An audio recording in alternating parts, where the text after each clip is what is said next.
말씀으로 세상을 창조하시고 말씀 가운데 우리를 승리의 길로 인도해 가시는 살아계신 하나님 아버지, 오늘 이 하마을 성경학교를 하나님께서 계획하게 하시고 둘째 날 역대의 길을 우리에게 공부할 수 있는 기회를 주셔서 감사를 드립니다.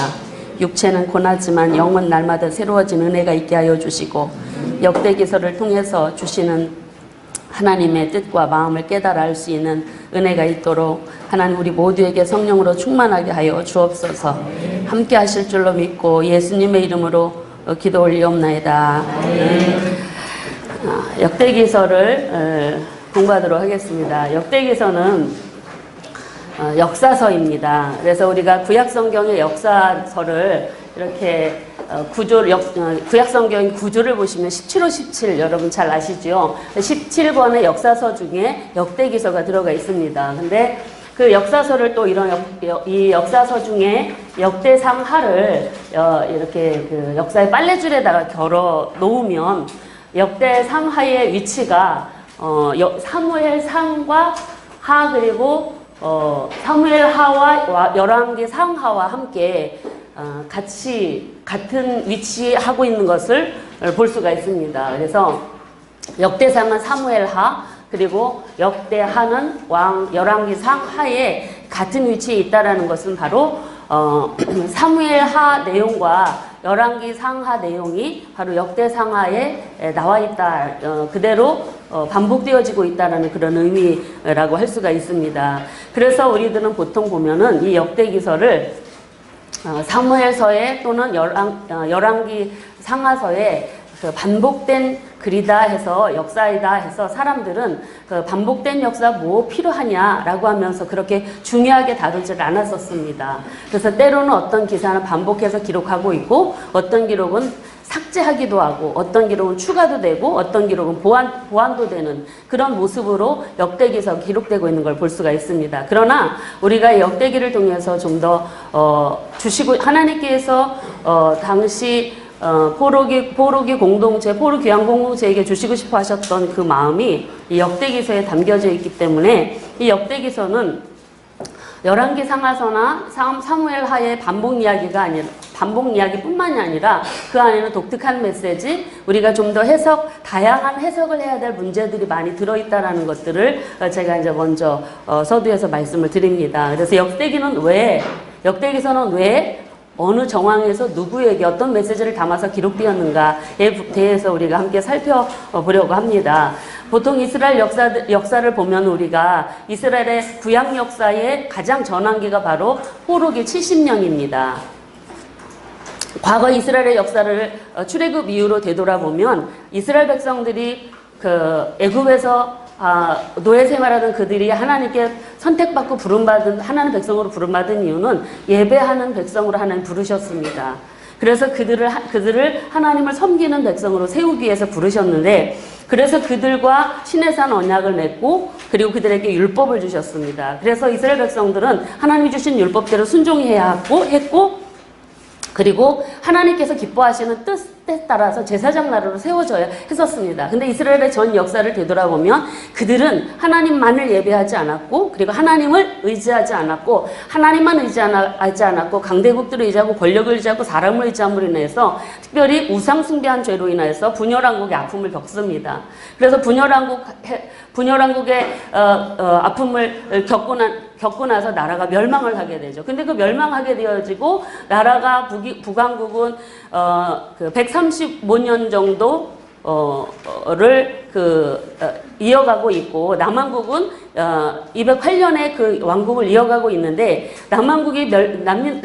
북왕국은 북이스라엘에게 722년에 남왕국은 남유다에게 586년에 그렇게 멸망하지 않습니까? 특별히 남유다의 멸망이 거의 이스라엘의 완전한 역망으로 이렇게 보고 있는데, 이스라엘 백성들은 멸망을 당하고 세 차례에 걸쳐서 포로로 바벨론으로 끌려가게 되는 그런 그 역사들을 우리가 살펴볼 수가 있습니다. 그래서 그때 나라가 망하고 성전이 파괴되고 백성들은 전쟁으로 비참하게 죽고 포로로 끌려가고 뿔뿔이 흩어지고 하는 일들이 일어나게 됩니다.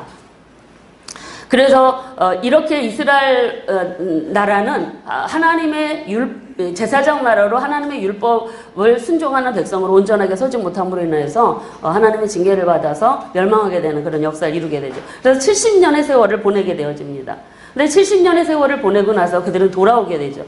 그래서 귀환을 하게 되어지는데, 귀환하기 전에 그들은 70년 동안 무슨 생각을 하냐, 우리가 왜 이렇게 나라가 망했나, 왜 성전이 파괴되는가. 하나님께서 다윗 언약에 보면은 그 성전을 통해서 하나님이 다윗의 후손들을 통해서 왕위가 계승되어지는 다윗 왕국을 이루게 하실 것이고, 그리고 하나님께서는 그 성전을 통해서 하나님께 기도와 하나님의 은혜를 누리게 하실 것이라는 약속을 주셨는데, 완전히 나라가 멸망하고 포로로 끌려가다 보니까 그 원인을 찾아보니까 자신들이 율법에 불순종한 것에 대한 자각을 깨닫게 되어지는, 성경을 보니까.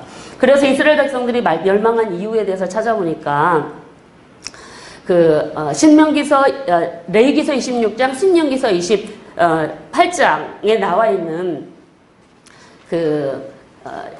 일명 신명기 사관이라고 하는, 하나님의 율법에 순종하면 평안과 복을 받고 불순종하면 저주와 벌을, 심판을 받게 되어진다라는 이 신명기 사관에 의하여 보니까 백성들이 포로로 끌려가게 나라가 망하게 되어진 것들이 분명히 신명기 율법에 근거하면 그들이 분명히 하나님 앞에 죄를 범했기 때문이다라고 그들은 자각을 하게 되어집니다. 그러고 나서 그 70년을 그러면서 그들은 그곳에서 나름대로 성전이 파괴되었지만 말씀 공동체, 율법 공동체, 신앙 공동체를 이루려고 나름대로 해당해서 자신들의 신앙을 유지해 나가는 일들을 70년 동안 이루어지게 되는 모습들이 있게 되어지는데, 그러고 나서 그들이 이제 돌아오게 되어집니다. 그래서 돌아오고 나서 그들에게 나타난 모습들이 있는데, 그들에게 멸망할 때의 가장 큰 죄가 뭐였었냐면 하나님 외에 우상 숭배한 죄입니다. 우상을 숭배한 죄. 그리고 하나님을 의지하지 않고 이방 강대국을 의지한 죄이죠.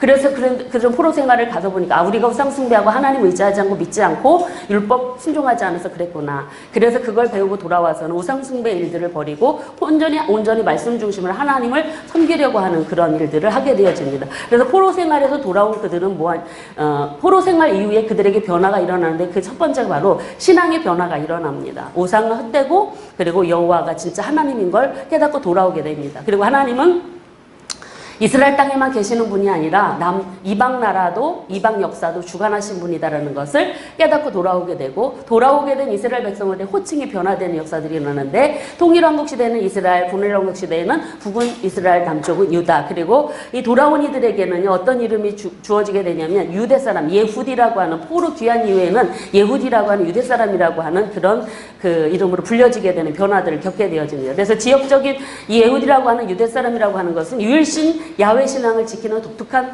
신앙을 지킨 사람들, 유대교를 지키는 사람들이라는 의미라고 합니다. 지역적 공동체, 동질성을 의미하고 있는데, 그런 이름의 변화도 있고, 나라 이름을 부르는 백성들을 민족을 이름을 부르는 변화도 있고, 종교적인 형태가 변화된 것이 가장 큰 변화입니다. 성전 공동체에서 회당 중심으로, 제사 중심에서 율법 중심으로 바뀌어지는 일들이 그들이 포로 귀환에서 돌아오고 나서 일어난 일들의 변화들입니다.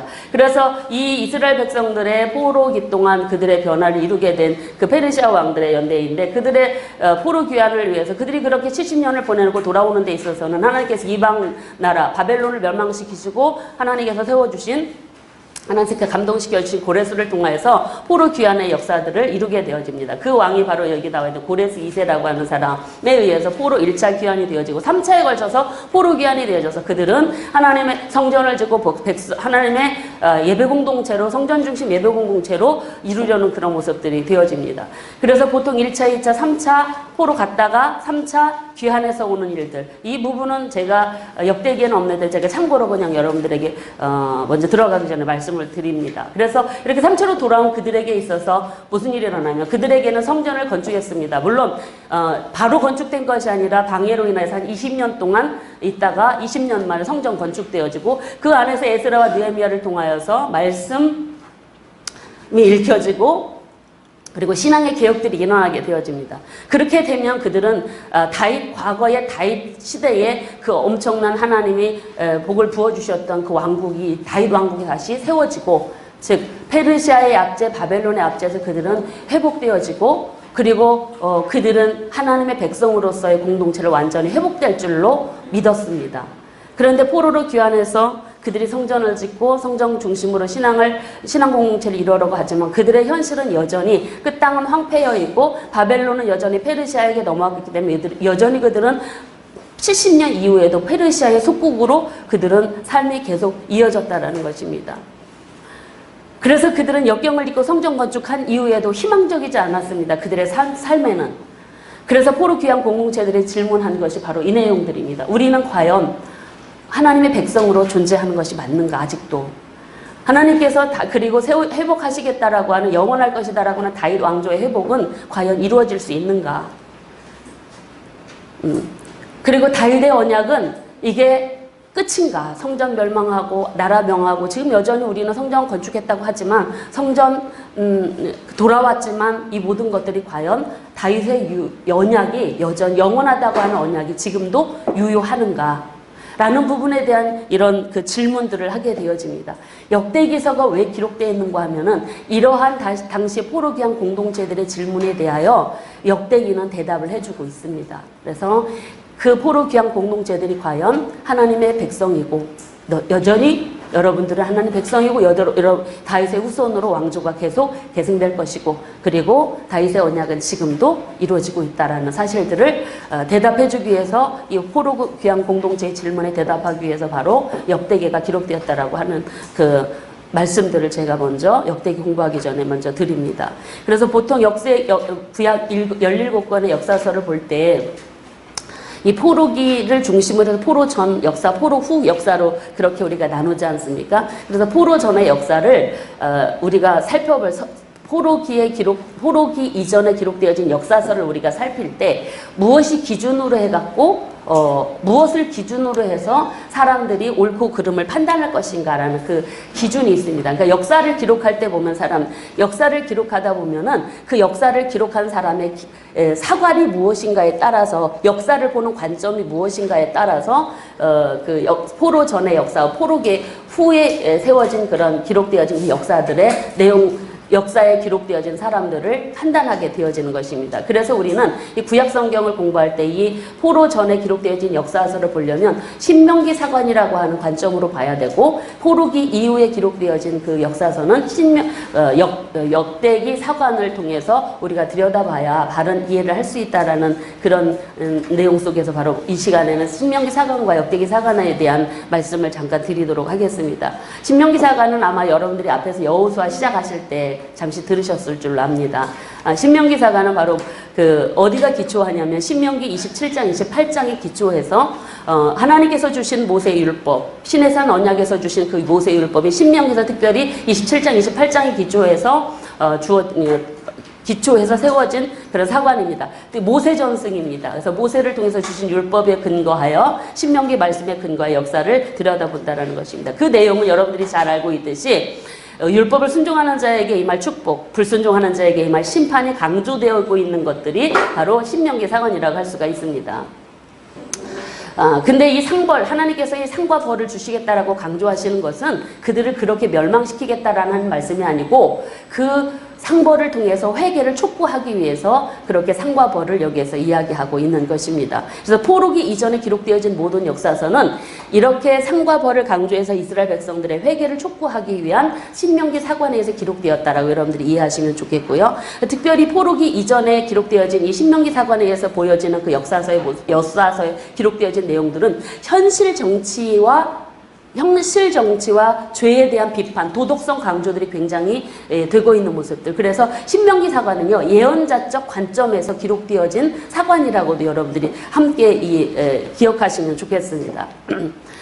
그래서 포로기 이전에 기록되어진 그 역사서를 이렇게 들여다볼 수가 있고요. 그래서 이 신명기 사관에 의하여 누가 선언하는지 누가 간왕인지를 판단하게 되어지는 것입니다. 그리고 역대기 사관은 바로 이제 포로기 이후에 기록되어진 역사를 보는 관점으로 기록되어진 그 사관이라고 할 수가 있는데 역대기 사관의 기초는 사무엘하 7장에 있는 다윗 언약 전승에 따른 사관입니다.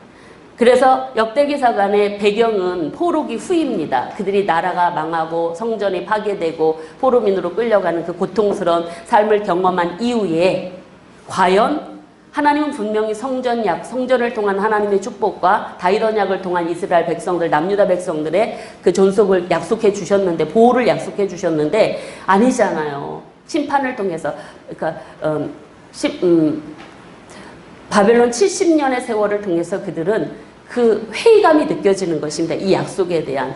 그래서 역대기 사관은 역대기를 통해서 무엇을 이야기하고 싶냐면 그 회의감을 느끼고 있는 다윗 언약의 강조를 통해서 하나님의 크신 은혜와 사랑을 통해서 아직도 그 은혜가, 하나님의 은혜가 주어지고 있다. 그래서 역대기 사관의 강조점은 하나님의 은혜를 강조합니다. 그래서 회개와 용서를 강조하고 있고요. 성전 중심의 예배 공동체를 강조하고 있습니다. 그래서 심판 이후에 회복되지 않는 이스라엘의 포로 공동체 상황 속에서 그들의 정체성이 아직도 하나님 백성으로 존재하고 있다는 걸 알려주기 위해서, 위로하고 격려하기 위해서 이 역대기 사관으로 포로기 이후의 역사서가 기록되었다라고 그렇게 우리가 이해를 하면 되겠습니다. 그래서 민족적인 정체성, 나라의 정체성, 나라가 망한 이후에, 포로 귀환 이후에 나타나는 모습들입니다. 자, 그렇다면 이 두 사관은 그러면 포로기 이전에 있는 역사서에는 역대기, 신명기 사관으로 기록되었다고 이야기하는 그 포로 이전에 기록되어진 역사서에는 역대 사관이 없을까요? 역대기 사관도 있습니다. 그리고 역대기 사관이 기록되어진 포로기 이후의 역사서에도 신명기 사관적인 그런 내용들이 있습니다. 우리가 이렇게 구분하는 것은 강조점을 어디가 둘 것인가 라는 부분을 말씀드리는 것입니다. 그래서 이전에는 강조점을 그 상과 벌을 통해서 잘못하고 있으니까 회개하고 돌아와라 강조하는 것이고, 신명기 사관에서는, 그리고 역대 사관에서는 지금 완전히 다 무너져서 쓰러져서 일어날 수도 없는 그런 포로민들에게, 하나님 백성들에게 일어나라, 다시 회복시켜 주겠다, 하나님의 은혜는 여전하다, 이걸 알려주기 위해서 좀 더 그 은혜, 하나님의 은혜와 회복과 용서가 강조되고 있는 모습들, 이게 바로 역대기 사관이라고 할 수가 있습니다. 그러나 교회는 이 두 가지 사명을 균형 있게 선포를 해야 되는 부분들 우리가 놓치지 않아야 됩니다. 그래서 역대기 사관은 다윗 왕조의 계승자로서 이스라엘 백성들은 여전히 하나님의 백성이다, 선민이다라는 것입니다. 다시 재건될 수 있다, 회개하고 회복될 수 있다라는 것. 근데 그 약속을 다윗과 솔로몬을 통해서 예루살렘에 한정되어진 남유다 왕조들을 이야기만 따로 정리를 해서 기록함으로 인하여, 그리고 그 남유다 역사 중에서도 다윗과 솔로몬의 그 통치 기간 중에 이룬 일들 중에서도 다윗 언약 그리고 성전 건축에 초점을 두어서 기록된 내용이 역대기라고 할 수가 있습니다. 그래서 하나님의 은혜와 용서, 회복은 포로기 이후에도, 매 맞고 난 다음에도 여전하다. 어쩌면 우리가 자녀들을 양육할 때 보면 잘못하면 우리가 매를 치잖아요. 그러다가 다시 잘못했다라고 하면 그 아픈 자리를 싸매는 모습, 이 역대기가 그런 모습이라고, 부모들이 잘못해가지고 자녀를 매로 치고 상처난 그 상처를 아물게 만들어주는 이런 마음이 바로 역대기 안에 담겨져 있다라고 우리는 좀 이해하면 좋겠습니다. 그리고 역대기에서 회복되어질 그 이스라엘의 모습은 성전 중심입니다. 그래서 성전에서 하나님을 예배하는 공동체, 찬양하는 공동체, 이런 제의들을, 성전 제의를 만든 다윗의 그 업적을 좀 더 많이 강조하고 있고, 그러면서 이스라엘 백성들이 하나님이 회복할 이스라엘 나라는 예배 공동체이다, 성전 중심 하나님을 예배하는 공동체이다. 그게 바로 곧 하나님이 통치하시는 신정의 목표점이라고 할 수가 있습니다. 하나님이 거룩한 하나님 나라로서, 이스라엘 백성 제사장 백성으로서, 제사장 나라로서 하나님을 예배하는 신앙 공동체, 이 모습이 바로 하나님은 의 포로기 이후에도 여전히 너희는 내 백성이고 내가 이스라엘을 회복하겠다. 그러니까 이스라엘 백성들은 정치적 공동체를 꿈꿨지만 하나님의 약속은 신앙 공동체, 하나님 나라 공동체를 말씀하고 있는 내용들이 역대기 안에 있다라고 할 수가 있습니다. 그래서 하나님의 은혜는 여전하다 라는 부분들, 자, 그 부분들을 우리가 보면서 이제, 그러나 여전히 신명기 사관 속에 들어있는 내용은 하나님을 의지하는 것, 그리고 율법을 준수해야 될 부분들, 신명기 사관에서 강조하고 있는 부분들은 당연히 또한 거기에 포함되어져 있다라는 것들 우리가 생각하면서 개관으로 들어가도록, 이름으로 들어가도록 하겠습니다.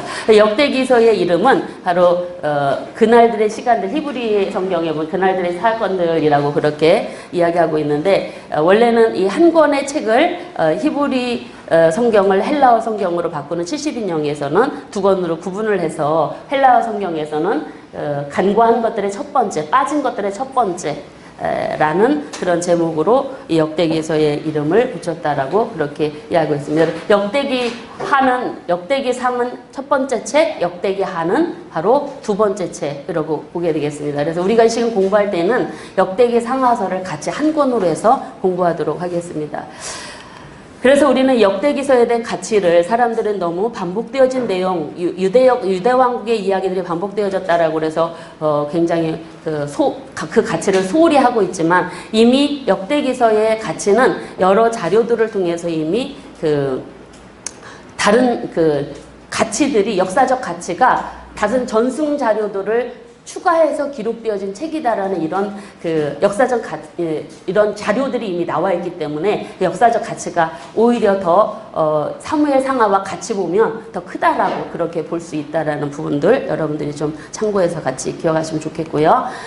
그리고 기록자로 보시면, 기록자는 이제 에스라로 보고 있습니다. 에스라는 바로 포로 후기 2차 때 포로 귀환한 그런 사람입니다. 레위 자손으로서 16대 제사장 계열이시죠. 그래서 이때 성전 건축을 해서 보냈지만 성전 건축을 16년 동안 방치하다가 그 다음에 이제 에스라가 와서 성전 건축한 다음에 말씀 율법을 가르치고 백성들을 개혁시키는 일들을 하게 되죠. 그분이 어떻게 이 성경을, 이 역대기를 기록했는가 보면은, 여기 보시면 그가 이제 예루살렘 총독 느헤미야와 함께 이제 그 개혁을 하지 않습니까? 나중에 444년에 597년에 2차로 왔다가 3차 때 느헤미야가 와서 같이 개혁을 하는데, 그때 느헤미야가 왕궁에서 있었기 때문에 많은 도서들, 그가 갖고 있는 도서들과 함께 이렇게 모아서 기록하는데 이 에스라가 아마 그 인물에 적합한 인물이다 해서 그렇게 보고 있습니다. 배경으로 보시면 배경은 바로 이제 그 역대기는 사무엘 하에서 열왕기 하까지의 이스라엘 역사를 동일한 시기로 보는 모습도 있지만 다른 관점에서 기록하고 있다는 것입니다. 그러니까 신명기 사관이 아닌 다른 관점에서. 그리고 그런 배경들이 있고요. 열왕기가 바벨론 포로 입장에서 쓴 전 이스라엘의 역사라면, 이 역대기는 포로 이후 돌아온 포로 귀환 공동체들에게 유대인들의 역사가 어떻게 지속될 것인가에 대한 희망을 말해주고 제시해주는 내용이 바로 이 역대기의 배경으로 나타나고 있다라고 할 수가 있습니다. 그래서 우리는 진짜 하나님의 백성 이스라엘 민족 맞나 하는 부분들, 아까 질문했던 부분들에 대한 배경들이 이 역대기의 배경이라고 할 수가 있습니다. 그래서 기록 연대는 바로 440년 주전 430년으로 보고 있습니다. 그 근거 구절이 바로 무엇으로 나타나고 있냐면, 대상 3장 19절 24절에 보면은 포로 족보가 9장까지 나와 있잖아요. 근데 그 족보에 포로 귀환 공동체의 족보가 나타나고 있어요. 아담부터 9장까지. 역대기를 읽을 때 제일 지루한 부분이 이 족보 이야기, 되게 지루하지 않습니까? 근데 오늘 여러분들 공부하시면 이 족보가 좀 더 의미 있게 다가와질 걸로 여겨집니다. 여기에 보면 포로 귀환 공동체가 있기 때문에 포로기 이후의 시대로 연대를 보고 있고요. 그리고 대상 29장 7절에 보면 다릭이라고 하는 화폐 단위가 나타나고 있는데, 이 화폐 단위는 바로 느헤미야가 444년에 귀환을 해서 그때 이제 성벽을 재건하고 민족들을 개혁을 할 때 이 다릭이라고 하는 단어가 그때 등장을 합니다. 그래서 이 단어는 바로 페르시아 바사라고 하는 페르시아의 화폐 단위입니다. 그래서 포로기 이후에 기록됐겠다라는 근거 구절을 보고 그렇게 430년으로 보고 있습니다. 자, 기록 연대를 보시고 기록 목적을 보시면 이스라엘의 회복입니다. 먼저는 하나님이 이스라엘 다 쓰러져서 나라 망하고 여러분 포로 나라가 망했다라는 것은 전쟁이 일어난 것이죠. 얼마나 비참하게 사람이 죽어나가고 도망가고 포로로 끌려가고 이 부분이 이제 여러분이 앞으로 공부하게 될 예언서 예레미야나 애가를 통해서 확인하게 되어질 텐데, 그렇게 나라 망하고 다른 나라 가서 이민족들에게 서름을 받으면서 살았던 그 70년의 세월을 보내놓은 그들에게는요, 하나님의 백성으로서의 정체성 완전 다 무너질 것입니다. 한 세대가 지난 시기 때문에 그들의 회복을 위해서 이 역대기가 기록되었다라고 할 수가 있습니다. 그래서 하나님이 이 역대기를 통해서 회복하고 싶어 하시는, 약속하시는 그 회복의 공동체는 바로 어떤 공동체냐면 성전 중심으로, 그러니까 국가적 정치적 차원이 아닙니다. 그래서 성전 중심으로 하나님을 예배하는 공동체, 이스라엘 백성들이 하나님 나라로서의 하나님 나라의 하나님 백성으로서의 그 정체성들을 확립하기 위해서, 바로 알려주기 위해서, 그들을 세우기 위해서 이 기록이 되었다라고 할 수가 있고, 그래서 종교적인 어떤 제의를 꿈꾸면서 하나님을 예배하는 백성으로서 하나님을 신앙하는 공동체로서 그 중심이 어디냐? 성전입니다. 예루살렘 성전. 그래서 성전에 대한 성전을 준비하는 일, 다윗이, 그리고 솔로몬이 성전에 대한 짓는 이야기들, 거의 굉장히 그 많은 분량을 할애해서 기록하고 있는 것들을 통해서 우리가 그 기록 목적을 또한 함께 살펴볼 수가 있고요. 마지막에 보면은 그 포로 귀환 공동체의 회복의 비전은 다윗 언약의 기초에서 지금도 이어지고 연속되고 있다라는 부분들을 알려주기 위해서 기록되었다라고 볼 수가 있습니다. 그래서 여기에서 이 기록 목적과 더불어서 역대기서에 나타나고 있는 신학적 특징에 대해서 몇 가지 말씀을 좀 드릴 텐데, 아까도 말씀드린 부분들이 같이 나올 수 있지만 이 신학적 역대기서에 나와 있는 특징들이 바로 뭐냐면 신관입니다. 신관. 우상을 섬겼다가 그들이 나라가 망하고, 여러분들 아마 교재에 그 275페이지에 팁으로 나와 있습니다. 그 부분을 보시면 되겠습니다. 그래서 여호와께서 조상들의 하나님이심을 강조하고 그 하나님의 손길이 지금도 이어지고 있다는 것들을 이 역대기에 나타나고 있고, 그리고 예배입니다. 예배는 바로 하나님의 백성으로서 예루살렘 성전이 유일한 예배 공동체이며, 그곳에서 하나님을 예배하는 공동체로 이스라엘 백성들의 회복을 이야기하고 있는 것입니다. 그래서 이 성전이 중요하다 보니까 하나님을 섬기는 사람들에게 예배가 중요하고, 성전에서 예배가 중요하다 보니까 성전을 지은 사람이 중요한 것입니다. 그래서 유다 왕국 중에 다윗에 대해서 역대기 상만 이야기하고 있는 거고, 그리고 나서 또 솔로몬의 성전 건축 이야기가 강조되고 있는 것입니다. 성전 중심의 이야기, 예배가 있어야 되니까 성전. 그리고 다윗이 성전 제의를 만들어낸 부분들이 사무엘 하에는 없지만 이곳에서 강조하고 있다라는 부분들이 같이 연하여서 기억돼야 될 부분들이고, 그래서 다윗이 성전 제의를 만드신 분이 그러니까 성가대를 이제 다윗이 이때 시작했다라는 기록들이 이제 통해서 성전제의 종교가 시작됨을 강조하고 있는 부분들이 역대기의 모습들이라 할 수 있습니다. 그리고 이때의 중요한 부분들이 제사장들의 역할보다 레위인들의 역할들을 굉장히 강조하고, 그들이 오히려 제사장들보다 더 하나님을 잘 섬겼다라고 평가하는 내용들이 좀 강조되고 있습니다. 열왕들의 이야기를 통해서 그 부분들도 일단 좀 살펴보도록 하겠습니다.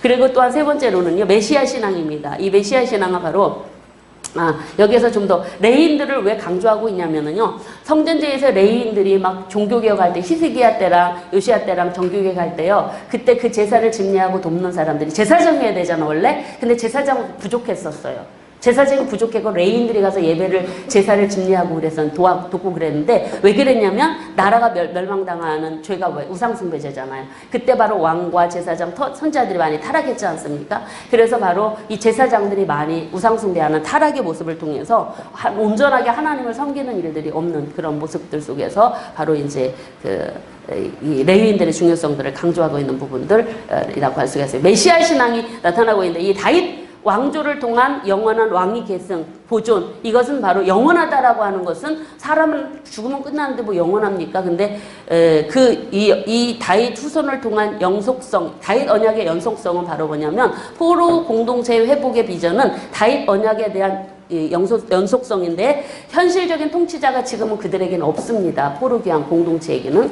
그런데 그들은 바로 그들이 다시 다윗 왕조가 회복되고 유지될 것이다라는 이것은 바로 나중에 어디까지 가냐면 이스라엘이 소생될 것이다라는 희망은 나중에 이제 메시아 신앙까지 이렇게 좀 변화되어가는 모습으로 이어지고 있다라는 부분들. 그래서 이 역대기가 바로 이 메시아 신앙에 대한 희망을 불어넣은 그런 성경이라고 할 수가 있습니다. 그래서 그 약속은 다윗 언약에 있다. 그리고 백성으로서 보면은 신앙 공동체, 종교를 강조하고 있는 부분들, 성전 중심 공동체, 이거는 바로 계속 반복해 왔기 때문에 금방 말씀드리고 심판과 회개라고 하는 부분들. 그래서 이제 너희들 매 맞고 왔으니까 지금이라도 회개하고 기도하면 하나님 용서 회복을 주신다. 그래서 기도에 대한 강조들이 굉장히 많이 나오는 걸 볼 수가 있고, 여러분 그 야베스의 기도도 있지 않습니까? 그래서 그것도 괜히 들어간 이유들이 바로 기도하면 하나님 용서 회복을 주신다라는 강조하기 위해서 그런 부분들이 기록되었다는 부분들을 같이 생각해보면 좋겠습니다. 그리고 레인의 설교 부분들, 레이 언약, 비느하스에게 한 그 레이 언약, 출애굽에서 모압 형제에 있을 때 모압 여인들을 취해서 그때 가늠 한 고스비 사건 때 비느하스가 하나님의 열심을 가지고 우상숭배 모압 여인을 취하는 그 시우의 족장을 찔러 죽인 그 사건 때문에 하나님께서 네가 내 마음을 시원하게 했다 해서 네 후손이 계속 그 제사장 사역을 감당하게 될 것이라는 그 약속에 의한 그 레이 언약의 강조가 바로 이 역대기에 기록되어 있다라고 할 수가 있습니다.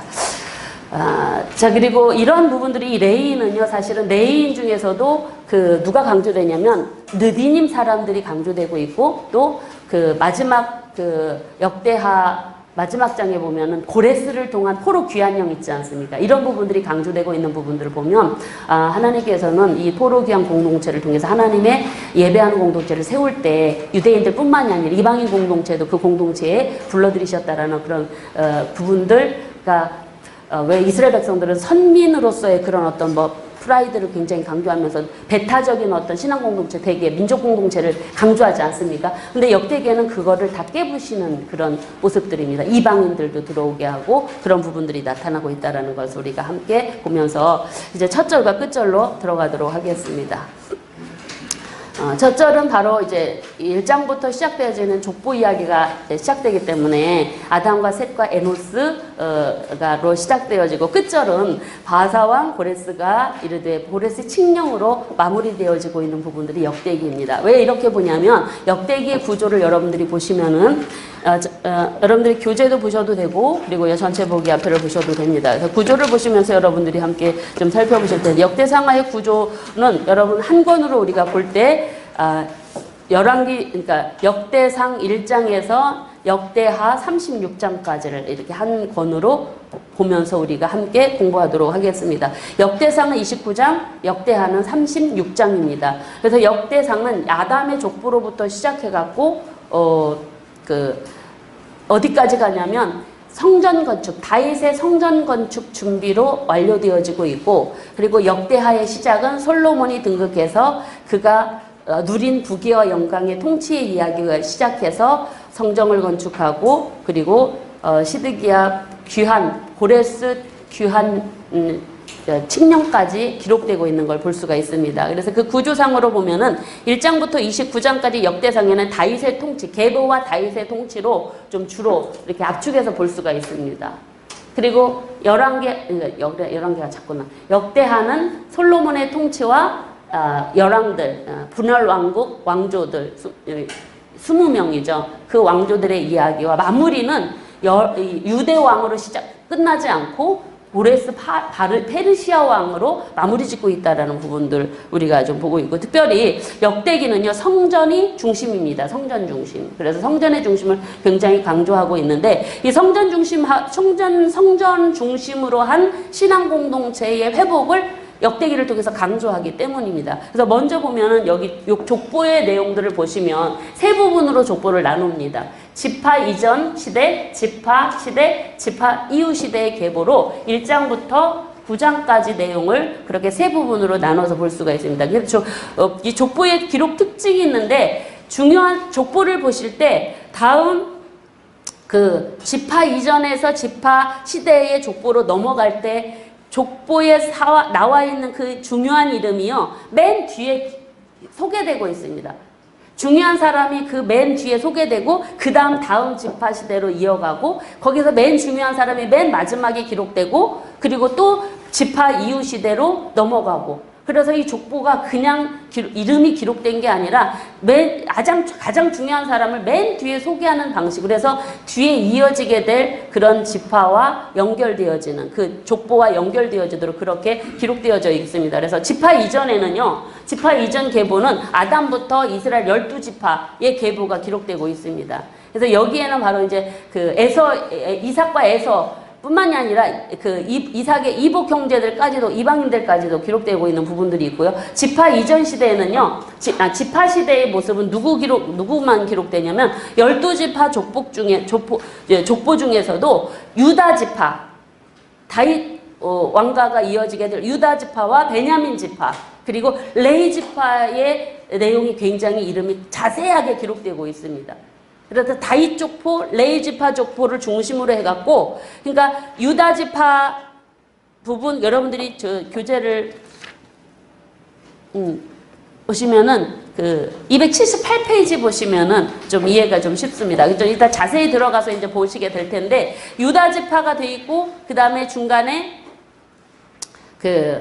유다 지파가 돼 있고 중간에 레위 지파 돼 있고 그 다음에 베냐민 지파 돼 있고 왕족이에요. 그러니까 왕족이 바로 유다 지파와 베냐민 지파이지 않습니까? 그래서 앞뒤로 되어 있고 그 다음에 중간에 이제 레위 지파로 되어 있는 지파 이후 시대는 그래서 다윗 족보하고 레위 지파가 중심을 이룹니다. 이곳에는.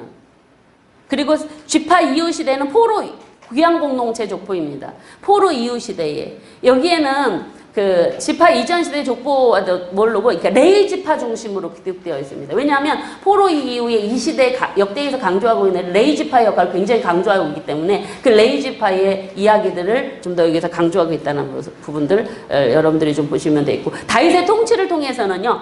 다윗의 모든 그 업적들이 많이 있잖아요. 그런데 법궤를 옮기고 성전 제1을 만들고 성전을 건축하고 싶어하는 그에게 하나님 주신 다윗의 언약을 받고 그러는 내용들이 있지만 그의 모든 업적의 중심은 오직 성전 건축 준비에 다 중심으로 되어 있다라는 부분들. 근데 여기에는 여러분들이 잘 아시듯 밧세바 간음 사건 하는 얘기들이 빠져 있습니다. 그래서 나쁜 이야기들은 빼고 백성들에게 좌절되고 고난 백성들에게 위로가 될 만한 그런 희망이 될 만한 이야기들만 기록되고 있는 것. 특별히 여기에서 성전 건축 준비와 두 가지가 강조되는데 다윗 언약이 강조되고 있습니다.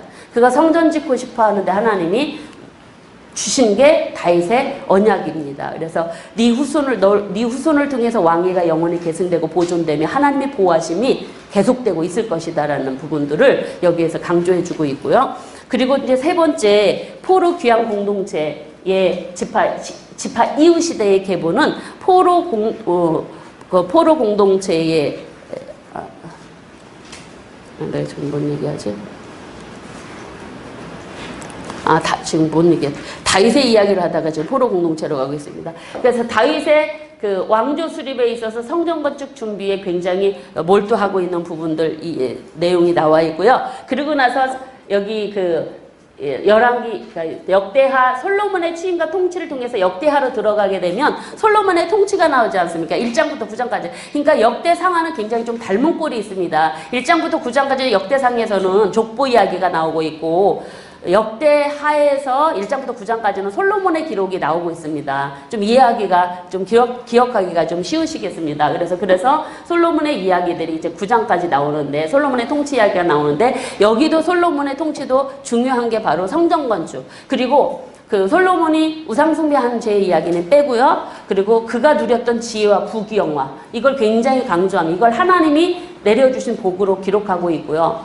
그런 부분들. 그래서 특별히 성전 건축하는 데 있어서 강조하고 있는 부분이 있습니다. 역대기에서는. 장소를 굉장히 강조하고 있습니다. 그래서 어디에 성전이 건축되었는가라는 부분들. 그래서 이제 다윗의 다윗에게 있어서 인구조사를 했던 인구조사를 했다가 하나님께 번제를 때 아라우나의 타작마당 있지 않습니까? 그곳에 드려졌다는 부분들이 이제 기록이 있으면서 그렇게 강조되고 있는 부분들. 그러면서 이제 4부로 들어가시면은 이 열왕들, 분열왕국 시대의 이야기들이 르호보암부터 시드기야까지 이야기가 되어지는 20명의 왕의 이야기는 여기에서는 이제 그 왕들이 이제 20명이 나오지. 왜 이렇게 나눴냐면요. 네 부분으로 나눴습니다. 근데 이 네 부분을 어떻게 우리가 기억을 하냐면 7명, 7, 4, 4, 5를 기억하시면 좋습니다. 7명, 4명, 4명, 5명으로 분류를 했습니다. 그 이유는 바로 뭐냐면 다른 당시 그 주변 나라와 어떤 관계 속에, 어떤 나라와 관계 속에 있는가에 따라서 왕을 나눴습니다. 그러면 여기 르호보암부터 아달랴까지의 7명의 왕은 이스라엘, 북이스라엘과 분열왕국이 되어지고 북이스라엘과의 관계 속에서 이 왕정이 이루어지고 있기 때문에 7명으로 구분을 했습니다. 그리고 두 번째 요아스에서 유단까지 다 4명은 주변 나라, 아람, 에돔, 블레셋, 암몬 그 주변 나라와의 관계 속에서 통치가 되어졌던 시대였기 때문에 이렇게 4명으로 구분했고, 그럼 아하스워에서 아몬까지 4명, 여기 7, 4, 4, 5입니다. 그래서 이 시대는 아수르와의 관계 속에서 통치가 되어지던 시대였습니다. 주변국. 그리고 마지막 요시아에서 시드기야까지 5 왕 시대는 애굽과 바벨론, 내 관계 속에서 왕정이 역사가 이루어지고 기록되어지고 있었던 것을 이렇게 우리가 구분을 했다라는 사실들 여러분 함께 기억하시면 좀 구조를 통해서 역대기를 전체를 이렇게 이해하시기 쉬우실 것 같습니다. 근데 여러분이 이 다른 주변국들과의 관계 속에서도 당시 주변 나라의 강대국들이 주변국들이 어떻게 변화되고 있는가 또 볼 수가 있지 않습니까? 그래서 뭐 북이스라엘 관계 속에서 아람 그리고 에돔, 블레셋 늘 괴롭히던 나라들이 이제 사라지고 아수르 그리고 그다음에 바벨론, 그리고 애굽 이렇게 점차적으로 나타나고 있는 모습들이 보여지고 있습니다. 그래서 그 부분이 이제 이렇게 7445 구조로 7명 7445로 이렇게 구분되고 있고요. 이스라엘과 동맹이냐 대적이냐 하는 부분, 그리고 아람과 에돔과 블레셋과 암몬과 어떻게 전쟁하고 지냈는가, 그리고 744 여기도 아수르와 속국이냐 대적이냐 동맹이냐의 관계에 따라서 이렇게 구분했고, 나머지 5 왕은 이제 애굽과의 여기에는 이제 애굽과의 관계 속에서 이제 바벨론이 강국으로 등장하는 시대였기 때문에 그 관계 속에서 구분했다라는 부분들. 그래서 르호보암부터 시드기야까지 20명의 왕을 여기서 이렇게 선악해서 우리가 판단하지 않습니까? 아까 말씀드렸듯이 역사는 사관에 따라서 분별을 해서 이 사람이 좋은 왕인지 나쁜 왕인지를 보는데, 우리가 특이한 점들이 바로 역대기에는 나타나고 있는 부분들이 있는데, 우리가 잘 알고 있는 이 므낫세라고 하는 사람 되게 악한 왕으로 우리가 알고 있지 않습니까? 근데 역대기에서는요, 선한 왕으로 마칩니다. 이렇게 악한 놈도 회개하고 하나님이 회복시켜 주시더라 하는 내용이 여기에 기록되고 있습니다. 그래서 이게 의도적인 진짜 의도적인 게 모습들이 보여지고 있는 것들. 그래서 이 왕들의 내용들을 열왕기 하에 기록되고 있는 그 20명의 남유다 왕들의 기록과 이렇게 비교해서 어떻게 평가하고 있는가를 통해서도 역대기가 좀 독특한 메시지를 담고 있다라는 것들을 우리가 볼 수가 있습니다. 그리고 이제 자세히 보기를 좀 들어가 보도록 하겠습니다. 자세히 보기에 들어가시면 먼저 지파 이전 시대의 계보를 보도록 하겠습니다. 지파 이전 시대의 계보는 아마 여러분들에게 앞에서 이미 좀 요약해서 말씀을 드린 것 중에 계보는 다음 넘어가면서 중요한 사람이 맨 마지막에 언급되고 있고 그 다음 이 사람 이름이 이어지고 있다라는 부분들 이렇게 좀 맨 먼저 왕조 계열이 기록됩니다. 그래서 그 부분에 대해서 이제 아까 우리가 그 표를 통해서 지파 시대의 모습들 이 표를 통해서 278페이지 표를 통해서 보시면 왕조 계열인 유다 지파 맨 먼저 기록하고 그 다음에 이제 그 레위 지파가 기록되어집니다. 그러고 나서 이어서 밑에 베냐민 지파, 왕조 계열이 기록되는 이런 순서대로 되어 있는데 가장 중심에 레위 지파를 두고 있습니다. 그것은 바로 뭐냐면 물론 그 왕조계열 유다 지파도 중요하지만 레위 지파의 역할이 얼마나 큰가를 보여주기 때문입니다. 이 족보를 통해서도. 그리고 왕조계열인 베냐민 지파 중에서는요, 사울 지파를 굉장히 강조하고 있습니다. 사울 지파는요, 사울 지파의 족보를 강조하고 있는데, 사울 지파 족보는 간단하게 또 10장으로 솔로몬으로 넘어가기 이전에 간단하게 2번 기록되고 있는 것을 볼 수가 있습니다. 그거는 이제 자연스럽게 이제 사울 왕조에서 사울의 죽음을 통해서 다윗 왕조로 넘어가는 모습들을 이제 설명하기 위해서 사울의 족보가 2번 기록되는 것들을 강조해서 2번 기록하는 것을 볼 수가 있습니다. 그래서 특별히 레위 지파의 분량이 많고 강조하고 있다라는 부분들, 이 부분들. 왜냐하면 그래서 유다 지파, 레위 지파, 그 베냐민 지파를 왜 강조하고 있냐면 이들이 포로 귀환 공동체의 그 중심에 있었기 때문입니다. 포로 귀환 공동체의 관심은 성전이었습니다. 성전을 건축하고 그곳에서 예배를 드려야 되니까 레위 지파가 얼마나 중요합니다. 합니까? 하나님 성전에서 예배 드리는. 그래서 이들의 족보를 강조하고 있다라는 부분들 여러분들이 좀 보시면 되겠고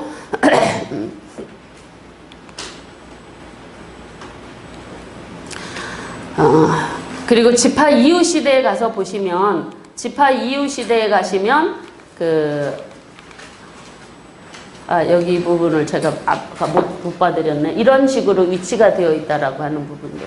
그래서 왕족의 유다 지파 그리고 다른 지파들하고 레위 지파가 중심에 되어 있는 이런 표로 여러분 책에 있는 그런 부분들입니다. 그래서 이 지파 시대의 계보들이 바로 이들을 중요하게 다루는 이유는 포로 귀환을 해서 신앙 공동체를 이루는데 이들이 유다와 레위 지파와 베냐민이 주체이기 때문이다라는 부분들 말씀을 드리면서 이 부분들은 여러분들이 좀 책을 좀 참고하시고 다른 책의 팁을 참고하시면 이런 내용들이 많이 나타나고 있습니다. 그래서 지파 이후의 시대를 좀 보시면 여기에는 포로 귀환 공동체의 그 족보가 나오고 있습니다. 주로 레위 지파의 내용, 지파 사람들의 족보가 많이 나오는데 이들은 성전 문지기, 찬양, 재판, 공공 업무를 맡은 제사장과 레위인들의 지파 이야기가 지파 이후의 시대에 나타나고 있는 걸 볼 수가 있습니다. 그래서 포로 귀환해서 돌아온 사람들, 이스라엘 유다 지파는 유다 백성들은 당연하지 않습니까? 그런데 여기에 누가 나오냐면 느디님 사람들이 등장을 합니다. 이 느디님 사람들이 누구냐? 느디님이라고 하는 용어는요, 거룩히 구별되다라는 그런 뜻인데 이 사람들을 이야기할 때는 레위 사람들에게 사용되어졌다라고 합니다.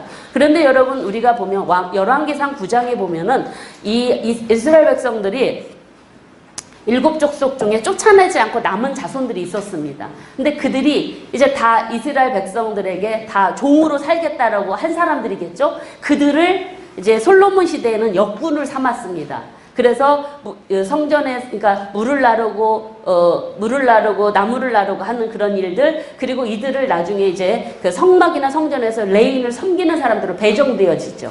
그런 내용들이 이제 열왕기상 9장, 에스라, 또 느헤미야 이런 데 나타나고 있는 것을 볼 수가 있습니다. 그래서 이 사람들이 바로 누가 어디에서 오냐면 70년 포로 생활을 마치고 포로 귀환을 하는데 에스라가 220명을 데리고 귀환을 할 때 2차 올 때 이방인 출신인 이들이 성전 건축하겠다고 귀환한 공동체 속에 들어있다라는 것입니다.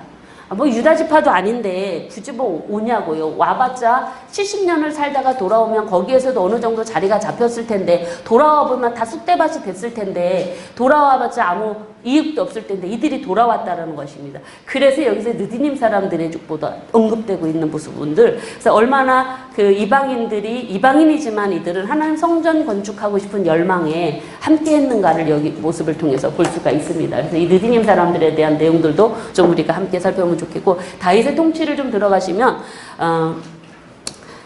다윗의 통치는 9장부터 29장까지입니다. 그러니까 거의 10장부터 29장까지라고 이렇게 보시면 되겠습니다. 그런데 이 다윗 왕조를 세워가는 데 있어서 가장 중요하게 여기는 게 뭐냐면 다윗 왕조가 어떻게 시작되었는가라는 부분들을 이야기하고 있습니다. 그래서 이 다윗 왕조가 시작되면서 다윗 왕조가 시작되는데 이 9장과 10장을 이어가지고 9장 마지막에 사울왕의 족보를 이야기하고 있고 사울왕의 족보는 그 앞에서 또 더 나왔었습니다. 그런데 베냐민 지파 때 나왔지만 여기에서 또 다시 간단하게 언급하면서 사울의 죽음의 이야기를 왜 죽었는지 원인을 여기서 얘기하면서 자연스럽게 어디로 넘어가냐면 다윗 왕조가 수립되는 이야기가 이어가도록 배치가 되어졌습니다. 바로 이런 구조로 다윗 통치의 이야기를 하고 있는 것들을 보면 그럼 왜 사울의 족보를 간단히 다시 재언급하고 사울 왕이 왜 죽었는지에 대한 이유를 여기서 이야기하느냐 하면 다윗 왕조의 정통성을 이야기해주기 위해서 이렇게 위치하고 있다라는 것입니다. 다윗 왕조가 시작되는데 그 다윗 왕조의 시작은 사울 왕의 죽음 때문이었다. 근데 그 사울 왕의 죽음은 그가 지은 죄 때문이다라는 걸 이야기하고 있는 것이죠. 그러니까 다윗 왕조는 사울 왕의 왕위를 뺏은 게 아니고 찬탈한 게 아니고 정당하다라는 이야기를 하기 위해서 사울 왕의 죽음 이유를 여기에서 이야기해주고 있습니다. 10장에서. 그래서 사울 왕의 죽음에 대해서 뭐라고 얘기하냐면 그 죄가 10장 14절 보면 여호와께 묻지 아니하였으므로 라고 그렇게 이야기합니다. 그러면 여호와께 묻지 아니하였다라는 하는 이야기는 바로 뭐냐면 그는 하나님의 법궤나 언약궤나 성전에 관심이 없었던 사람이었거든요. 그래서 사울의 범죄를 여호와 하나님 말씀을 지키지 않고 신접한 자 가르쳤고 여호와께 묻지 않았다라고 그렇게 이야기하고 있는 이 죄를 언급하면서 이 죄 때문에 죽은 거지 다윗 왕이 찬탈한 게 왕위가 아니다. 다윗 왕위는 정당하다. 이런 부분들을 이야기하기 위해서 사울의 죄를 여기서 괜히 언급할 필요가 없거든요. 그래서 다윗 왕조의 정당성과 정통성 그리고 그 왕조가 하나님이 세운 왕조이다라는 걸 알려주기 위해서 사울 왕은 죄 때문에 죽은 거임을 분명하게 밝히고 이제 다윗 왕조가 수립되었다는 그러니까 다윗 왕조는 사울의 죄 때문에 그가 버림받고 하나님이 세우신 왕조가 다윗 왕조이다. 그러니까 포로 공동체는 지금 그 다윗 왕조 위에 다시 세워지게 될 신앙 공동체로 설 것이다. 이런 의미입니다. 그래서 포로 공동체에게는 굉장히 희망이지 않습니까? 이 내용들이. 그래서 그러한 이유에서 이렇게 사울의 범죄 이야기들을 하고 있다라는 것. 그래서 사울이 묻지 않았다는 이런 부분들이 여러분 팁 처리로 되어 있으니까 교재를 나중에 참고해 보시면 좋겠고요. 그리고 여기 그 다윗의 통치와 함께 더불어 우리가 생각해 볼 부분들이 11장에 가서 다윗이 온 이스라엘의 그 왕이 되었다라는 부분들. 역대상 11장 1절 보시면 여기 같이 한번 1절만 읽어보실까요? 온 이스라엘이 헤브론에 모여 다윗을 보고 이르되 우리는 왕에 가까운 혈족이니이다. 역대기에 나타나고 있는 아주 중요한 사상이 온 이스라엘 사상입니다. 구약 성경에 많이 여러 군데 나타나지만 역대기에만 33번 정도 기록되었다라고 하는데 이것은 바로 하나님께서 세우실 회복될 다시 이스라엘 공동체는 어떠냐? 영토의적인 회복이 아니라 흩어진 백성들까지 다 회복하는 하나님이 세우실 다윗 왕조 이어질 포로 공동체는 모든 포로 귀환 공동체는요 누구든지 다 온 이스라엘 땅에 살고 있는 모든 백성들. 그래서 온 이스라엘, 그래서 이 부분이 굉장히 강조되고 있어요. 온 이스라엘이 헤브론에 모여서 왕으로 다윗을 올렸고, 온 이스라엘이 함께 모여서 성전 건축 준비를 했고, 온 이스라엘이 함께 다윗을 도와서 용사 이야기할 때도 이야기가 나옵니다. 그래서 온 이스라엘이 다윗을 도와서 나라가 세워졌다. 이런 얘기다. 온 이스라엘 강조하고 있는 부분들 여러분 함께 좀 기억하시면 좋겠습니다.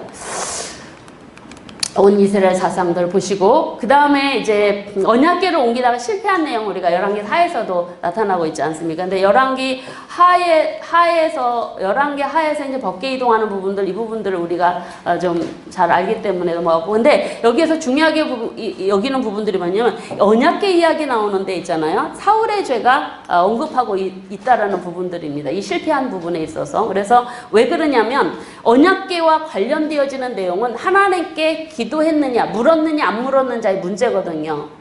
그래서 언약궤를 소중히 여긴다라는 것은 뭐냐면 하나님께 기도하고 하나님을 의지한다라는 표현이고 그래서 이 언약궤를 옮기고 싶어하는 다윗의 심정이 뭐였냐면 늘 하나님께 뭔가를 기도하고 묻고 하나님을 의지했다라는 그런 표현으로 사울과 대조적으로 보여주고 있는 거예요. 사울은 바로 여호와의 말씀도 지키지 않았고 하나님을 의지하기보다 신접한 자를 의지했고 하나님께 묻지 않았다 하는 부분들. 그래서 그는 실패했지만 실패했지만 하나님 언약궤를 소중히 여기고 언약궤를 모시고 온 다윗은 결국 블레셋에게 승리를 했다. 그런 내용들을 강조하기 위해서 여기서 언급하고 있다라는 부분들 함께 이제 생각을 해주시는데, 그래서 언약궤를 이제 하나님 은혜 가운데 옮기게 돼. 옮기는 과정은 여러분 열왕기 사무엘하에는 이 옮기는 부분들에 대해서 여기랑 조금 약간 비슷하긴 하지만 이 언약궤를 옮기는 데 있어서 굉장히 많은 준비를 하는 부분들이 자세하게 기록되고 있습니다. 어떤 준비를 하냐면은 근데 일단 한번 실패한 것은 바로 이제 수레를 끌었으니까 보니까 레이지파 고핫 자손이 매야 되는 것. 그래서 그거를 레이지파를 하고 연주하는 막 연주자들을 다 준비하고 찬양을 하도록 찬양대를 준비하고 나팔, 재금, 비파, 수금을 타서 하나님께 찬양대를 동원해 갖고 언약궤를 옮깁니다. 그러고 나서 장막에다가 안치하고 번제와 화목제를 드리는 모습들, 백성들이 함께 그 일로 즐거워하며 음식을 나누는 아주 경사스러운 일들로 이렇게 묘사하고 있는 부분들이 나타나고 있습니다. 이 당시에 사실은 언약궤가 옮겨지기 전에 다윗성의 그 언약궤 장막을 준비하였으면 언약궤를 모실. 그러면 이때는 바로 어디에서 제사를 드렸었냐면 사실은 그 엘리 시대에 블레셋과의 전쟁이 있었지 않습니까? 홈리와 비느하스 죽을 때 그 전쟁에서 그 블레셋 군대가 사실은 그 당시에 이 언약궤는 어디에 있었냐면 실로에 있었습니다. 실로. 그런데 그 블레셋 군대가 실로까지 가서 실로 성막을 파괴를 했기 때문에 그때 제사장들이 언약궤를 이제 옮겨왔고 그때 이후로 실로 성전이 파괴돼서 기브온 성전으로 그 기구들, 롯제단들 이런 것들이 그때 옮겨지게 되었었습니다. 그래서 이때는 기브온 산당에 성막이 예비되어 있었고 그곳에서 제사가 드려졌었습니다. 그래서 다윗은 이곳에서 두 번의 제사가 드려지게 되어지는데, 우리는 이 기브온 제사하면은 기브온이라고 하는 제단에서 제사들 솔로몬이 지혜를 얻을 때 드린 제사 생각하지 않습니까? 근데 역대기에 보면은요, 다윗이 이제 솔로몬에게 왕위를 옮겨줄 때 역대상 마지막 장에 29장에 가보면은요, 거기에서 다윗이 솔로몬보다 1000마리가 아닌 한 3000마리가 넘는 짐승을 가지고 하나님께 제사 드리는 내용이 나타나고, 이 기브온 산당에서 제사를 드린 것은 기브온 산당이 크기 때문입니다. 그래서 우리는 이 역대기서를 좀 소홀히 하고 잘 이런 부분을 안 읽으니까 그냥 몇 1000마리들이 아주 대단한 것처럼 여기는데, 다윗은 그보다 더 3,000몇 명 보십시오. 이따가 좀 살펴보겠는데 거기에서 두 번의 제사가 드려졌다라는 거 함께 우리가 좀 살펴볼 수 있는 부분들입니다.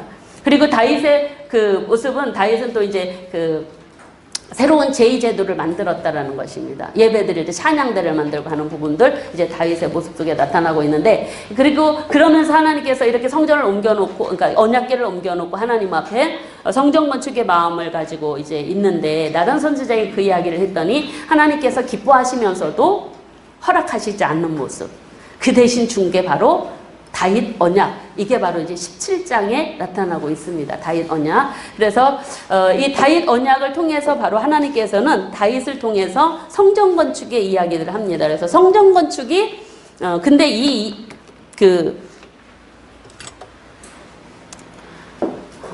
성전 건축을 가지고 하고 싶은 마음이 언제 있었냐면은요, 그 사무엘하 7장에 보면 사방의 모든 대적을 파하고 왕으로 궁에 평안히 거하게 하실 때에 라고 그렇게 기록을 하고 있는 것을 볼 수가 있습니다. 다윗은 모든 것들이 이렇게 다 대적들을 파하고 이렇게 평안하니까 성전은 천막에 있으니까 너무 하나님의 언약궤는 천막에 있는 걸 보고 가슴 아파서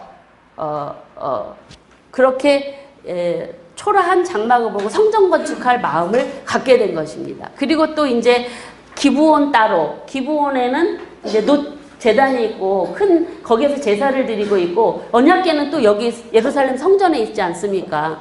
그렇기 때문에 이 부분들에 대해서 이제 좀 한 곳에서 예배를 드리고 싶어하는 이런 마음들이 이제 성전 건축에 대한 마음을 갖게 되어집니다. 그래서 그런 마음에 따라서 성전 건축의 계획을 하지만 하나님은 다른 은혜를 주셨다라는 부분들. 자, 그리고 다윗 언약에 대한 내용들은 우리가 여기 역대상 7장에서 살펴볼 수가 있습니다. 그래서 다윗 언약은 굉장히 중요합니다. 사무엘하 7장이나 이 역대상 17장에는 아주 중요한 내용이라고 할 수가 있습니다. 그래서 그 내용을 좀 보시면 7절부터 14절까지 내용을 보면 바로 다윗을 이스라엘의 주권자로 삼겠다. 그리고 그 이름을 존귀하게 만들어주겠다. 그리고 그를 평안하게 해주겠다라는 약속입니다. 그리고 네 후손으로 왕조를 내가 이루게 해주겠다라는 부분들. 그리고 네 후손을 통해서 성전 건축을 이루게 하겠다. 그리고 그 왕위는 영원히 계속된다라는 부분들이 14절까지 나타나고 있습니다. 그런데 여기에 나와 있는 역대기에 그 특징이 있습니다. 다윗 언약의 특징이 바로 뭐냐면 좀 다릅니다.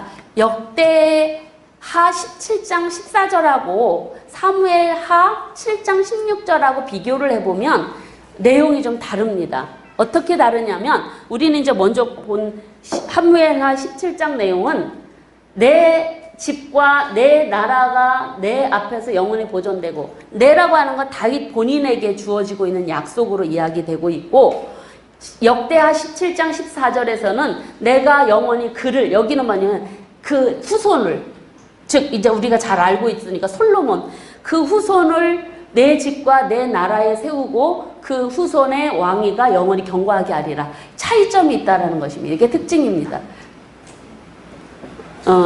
그래서 그 역대기에서는요, 성전 건축하는 데 있어서, 사무엘에서는 그 성전 건축하는 데 있어서 그 솔로몬이 굉장히 준비한 것처럼 이렇게 부각시키고 얘기하지만, 이 역대기에서는 다윗이 준비 완벽하게 하고, 그리고 솔로몬이 그 건축을 했다.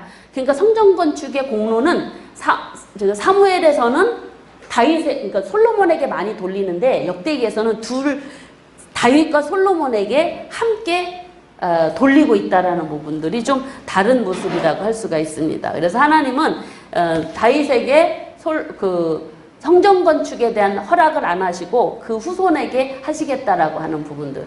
이 부분은 바로 우리가 좀 왜 하나님은 성전 건축을 안 허락하셨을까? 그 부분에 대해서는 그 솔로몬이 참 다윗이 언약을 받고 나서 어떤 일들이 일어났는가에 대한 부분들을 보면 우리가 잘 알고 있는 이유들이 그거지 않습니까? 전쟁하느라. 그러니까 첫 번째 이유는 바로 뭐라고 얘기하냐면 내가 지금까지 한 번도 성전 건축하라고 내 종들한테 이야기한 적 없다. 난 성전 건축 필요 없다라는 그런 말씀입니다. 하나님 크신 하나님인데 어떻게 그 성전 안에 가두겠습니까? 하나님은 성전이 그렇게 성전에만 거하시기 위해서 그게 나는 필요했다라면 내가 하라 그랬습니다. 그런 적 없다. 그리고 너는 전쟁하느라 피를 많이 흘렸다.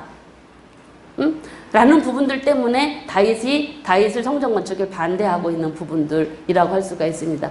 특별히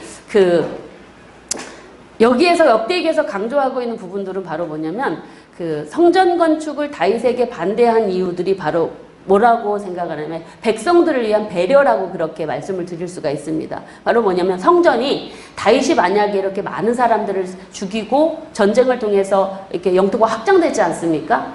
그렇게 된 상황 속에서 다윗이 성전을 건축하게 되면 사람들이 생각하기에 이 성전은 무력으로 세워진 곳이구나 라고 그렇게 생각할 수도 있다라는 거예요, 사람들이. 그러면 성전에서 어떻게 평화의 이야기를 할 수가 있냐는 것입니다. 이것은 순전히 다윗에게 뿐만이 아니라 백성을 위한 하나님의 배려였다라는 것입니다. 그래서 다윗을 통해서 모든 영토를 다 정복하고 조공을 바치게 하고 주변 나라에서 침공이나 전쟁이 있지 않는 안전하고 그리고 평화로운 시기에 그 후손인 솔로몬을 통해서 성전을 건축하는 것이 바로 하나님 보시기에 합당하다. 그래서 다윗이 성전 건축을 하고 싶어 하는데 반대한 이유가 백성들을 향한 배려라고 우리가 좀 함께 연해서 생각해 보면서 이 다윗 언약의 내용들을 이렇게 넘어가시면 좋겠습니다. 그래서 이런 부분들 이제 그리고 역대기에는 다윗에 대한 도덕적 세탁, 이건 우리가 잘 알고 있는 내용이지 않습니까? 생애의 특징들. 그래서 실수와 죄에 대해서 불행한 얘기들 하나도 안 나옵니다. 오직 온리 성전 건축, 온리 성전 건축입니다.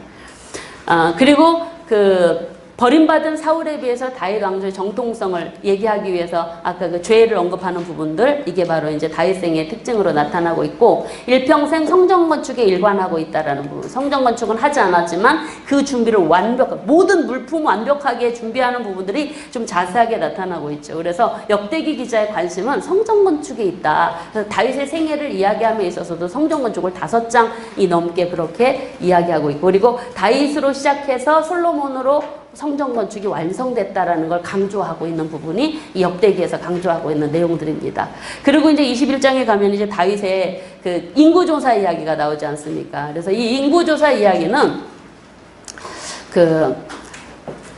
우리가 이제 그 사무엘에서도 찾아볼 수가 있는 부분들이 좀 다릅니다. 이 인구조사 이야기는. 그래서 인구조사 이야기가 바로 보면 여기 21장 1절 보면 같이 읽어보시겠습니다. 사단이 일어나 이스라엘 대적하고 다윗을 충동하여 이스라엘 계수하게 하니라. 이렇게 이야기하고 있는데 역대상 21장을 이렇게 이야기하는데 사무엘 하 24장에 보면 여기와 좀 비교해서 보시면은요, 다르게 이야기가 되어집니다. 뭐가 틀리냐면 인구조사 숫자가 차이가 납니다. 그래서 요압이 왕의 명령에 따라서 백성의 수요를 다 계수를 했는데 그 내용들이 이제 다윗에게 보고한 내용들이 수요들이 다르게 나오는 부분들, 숫자가 서로 안 맞는 부분들, 그리고 징계 중에 기근의 연도 차이도 있습니다. 3년이든지 하는 부분들이 이제 1년, 7년과 3년 기근으로 다르거든요. 뭐가 맞을까요, 여러분? 그리고 타작마당을 산 금액과 목록도 차이가 납니다. 지금 이때는 시대가 엄청난 시기가 지난 시대인 거 여러분 감안을 하셔야 됩니다. 포로기 후니까. 사무엘 하의 기록 시기와 역대기의 기록 시기가 엄청난 시기가 지났다라는 걸 여러분들 보시고, 그리고 하는 부분들, 그럼 왜 이렇게 차이가 날까요, 여러분? 그 부분에 대해서 좀 팁 처리되어 있는 부분들이 있는데 그 부분들 하시면서 이런 부분들이 바로 성경 뭐라고 얘기하냐면 역대기사가는 사무엘서 외에 다른 자료를 참조해서 기록한 것으로 보고 있습니다. 이게 이 번역에 틀린 것도 아니고 다른 자료 참조.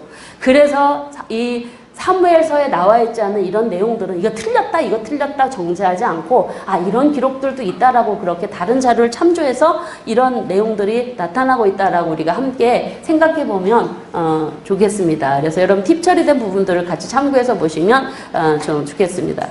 그래서 이제 다윗이 이런 인구조사와 더불어서 징계받은 부분들 여러분 잘 내용들은 아시니까. 그리고 이제 성전 건축 준비하는 부분들이 이제 마지막 22장부터 29장까지 5장에 걸쳐서 이야기하고 있는데 다윗은 온전히 성전 건축을 합니다. 근데 성전 건축을 하는 데 있어서요 아주 자세하게 합니다. 보십시오. 성전 건축들을 하는데 백성들과 방백들을 다 부릅니다. 그리고 내가 성전 건축 하겠다. 물품 준비해야 되겠다 하면서 그 일을 하는데 제사장과 레위인들에게 임무를 맡깁니다. 그리고 제사장을 24반차로 나누어서 제사 제의, 성전 제의를 조직해서 행하게 합니다. 이 24반차에 의하여 우리가 신약에 가면 제사장들이 그 반차의 계열에 따라서 제사를 하는 모습들, 이런 모습들이 이제 나타나고 있는. 이때 다윗이 24반열 나눈 대로 우리가 24반열, 반열 이야기 나오면 어디 생각나세요? 신약 복음서? 에? 누구 생각나세요? 세례 요한이 탄생될 때 그 아버지. 그러니까 반열에 따라서 제사를 지내다가 하나 천사의 음성을 듣고 벙어리 된 세례 요한의 탄생 이야기를 듣고 그 반열 이 다윗이 시작되었다라는 내용들이 여기에 나타나고 있습니다. 그리고 관리를 임명하고 성전 건축에 필요한 예물들을 준비합니다. 그러면서 솔로몬에게 왕이 계승하는 준비까지 하는 내용이 이제 29장에 나타나고 있고, 그러면서 그 솔로몬에게 율법을 준수를 당부하고, 그리고 솔로몬을 도와 백성들에게 모아가지고 내가 성전 건축 준비를 다 해놨으니까 너희들이 솔로몬을 도와서 성전 건축 잘 해라 명령까지 내립니다. 그러고 나서 그 제사 이야기가 29장에 나타나고 있는 걸 볼 수가 있습니다. 그래서 이 다윗의 성전 건축의 내용들을 보시면은 준비하고 이거를 다 솔로몬에게 맡기고 백성들에게 요청을 하고 명령을 내리고 하는 것들은 혼자가 아니고 다 같이 하는 온 이스라엘 사상이 이런 곳에서도 나타나고 있는 부분들이라고 할 수가 있습니다. 그래서 레위 사람들과 제사장 직분들 이 부분들이 이제 말씀드린 부분. 그래서 보세요. 성전 문지기 곡간 만든 거 이런 부분들이 이제 다 명단들까지 나타나고 있는 부분들, 그래서 관원까지도, 그래서 각 지파를 관할하고 왕의 재산까지도 돌볼 수 있는 그런 사람들을 세워서 조직을, 행정 조직을 만들어서 나라의 기틀 그리고 예배 기틀들을 만들어가는 모습들을 다윗이 했다라고 우리는 여기에서 이제 확인해 볼 수가 있습니다. 그러면서 모든 백성들을 마지막에 모아갖고 성전 건축을 확실하게 하라고 이제 지시하는 모습들 여기에 나타나고 있어요. 그래서 이 열왕기와 사무엘서 하에 나와 있는 그런 내용들과 이 성전 건축에 대한 업적들에 대해서 다르게 기록되는 부분들. 그래서 솔로몬만이 아니라 다윗 준비한 걸 굉장히 자세하게 기록되고 있다라는 부분들 여기에서 이제 같이 나타나고 있는데, 특별히 29장에서 이제 그 모든 성전에 필요한 준비들을 어떻게 준비를 하냐면 뭐 물품 하나하나까지 막 다 준비를 합니다. 그래서 그렇게 준비하고 솔로몬에게 왕위를 계승해서 다윗이 죽는 내용들이 나타나고 있는 모습. 그래서 그런 부분들을 이제 우리가 좀 보시고, 자, 그리고 솔로몬 통치로 이제 들어가 보도록 하겠습니다. 그래서 오직 다윗의 성전 건축 준비는 모든 백성들을 함께 모아서 한 부분들이다라는 부분들. 이게 다윗의 묘래요. 뭐 이런 사진도 있어서 이렇게 여러분들에게 참고로 보여드립니다. 그리고 이제 마지막 솔로몬 취임과 통치 부분은 이제 역대하에 들어갈 텐데, 우리가 이제 역대하의 부분들을 좀 책을 펴시고 보시도록 하겠습니다. 개관의 부분들에 대해서는 역대하 개관은 여러분 그냥 다 똑같으니까 솔로몬의 취임부터 들어가는 내용들을 좀 보도록 하겠습니다. 그래서 솔로몬이 왕위에 등극을 합니다. 그리고 부귀영화를 누리게 됩니다. 솔로몬의 통치 기간 동의 중요한 부분들은 바로 뭐냐면 역대기의 관심은 계속 성전입니다. 여러분 잠깐 쉬시겠습니까? 어디 힘드시면 네, 좀 5분 동안 쉬겠습니다.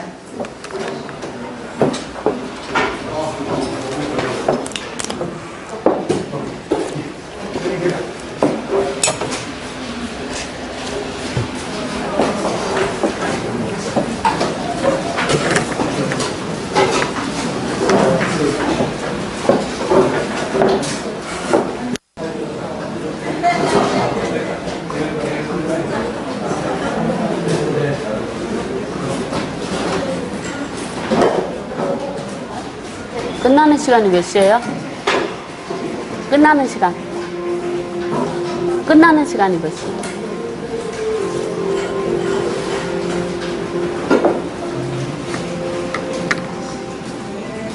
3시 반이죠? 3시 반? 시간이 얼마 없네. 3시 반이죠? 3시 반?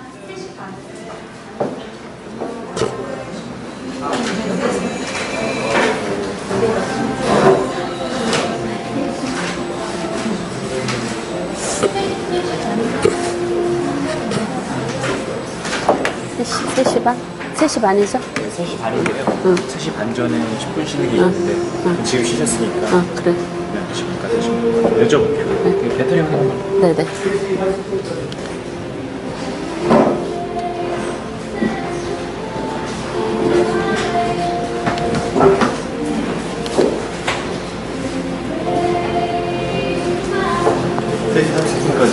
세 시 40분? 30분이죠. 30분이죠. 물 많이 드셨어요? 네, 아니요, 있어요. 괜찮아요.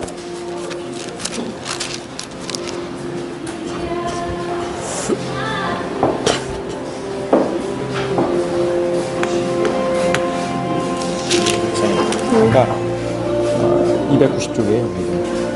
역대기에 다요는 저희가 팁 설명하실 때 상 여기도 틀렸게 나와 있어요. 아, 그래요? 이게 하로 나와 있는데 찾아보니까 저희가 상이거든요. 아, 그래. 여기가 맞아요. 190쪽이에요. 역대상? 네. 17장? 맞아, 상이에요. 네. 팁에 잘못 나온 거죠. 5탄 가죠. 하로 나와 있어서 290페이지 일단 확인해 드릴게요. 나 볼펜 좀 갖다 줘. 네, 알겠습니다.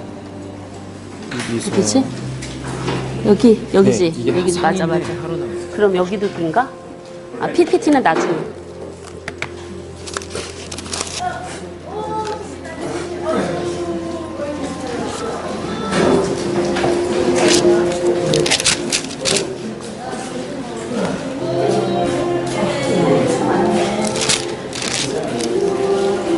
감사합니다. 역대 상이지요가? 네. 맞아. 이 부분 체크해드려야 되겠다. 아, 상이요, 상. 상. 맞아. 감사합니다. 이거 좀 빌려줘. 아, 예, 알겠습니다.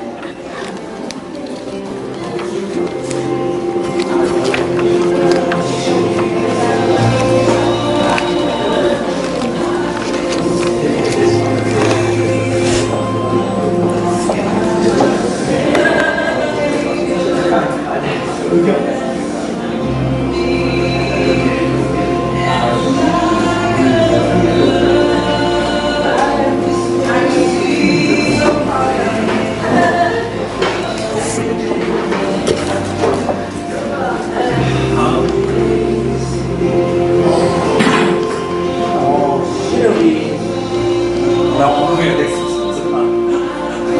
왜냐면, 야, 진짜 운동해야 돼 있어. 안 돼 있어.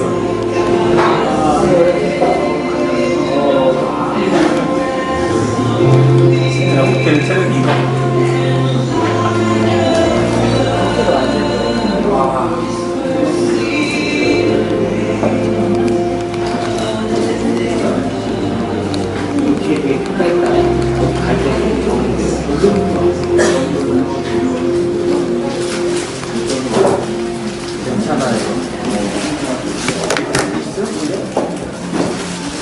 몇번 하려고 하다가 안 사는데, 어디 갈 때는 좀 이렇게 봤어요.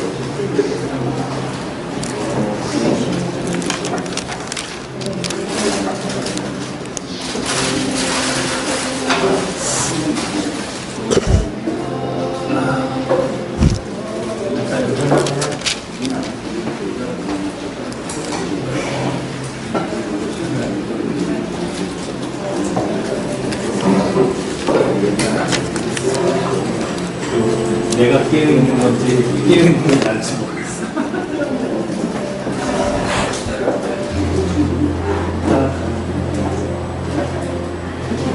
언제 가요? 금요일에 가요? 또 가요?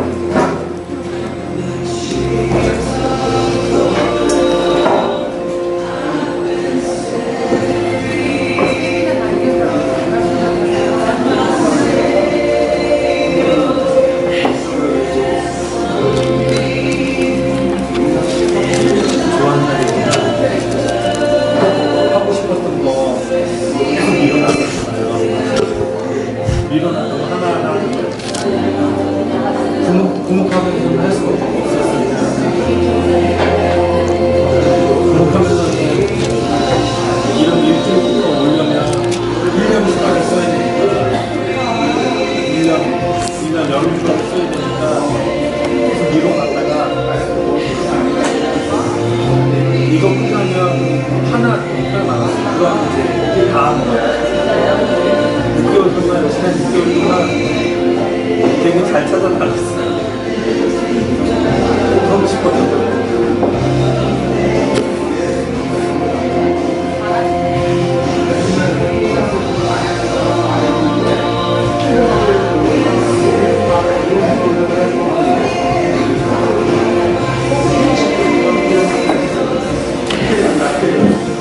네, 강의를 시작하겠습니다. 밖에 계신 분들 안으로 들어오시기 바랍니다. 강의를 시작하겠습니다. 선생님이 30분까지 강의 마치시고 잠깐 휴식하시고요. 강의 이어드리겠습니다.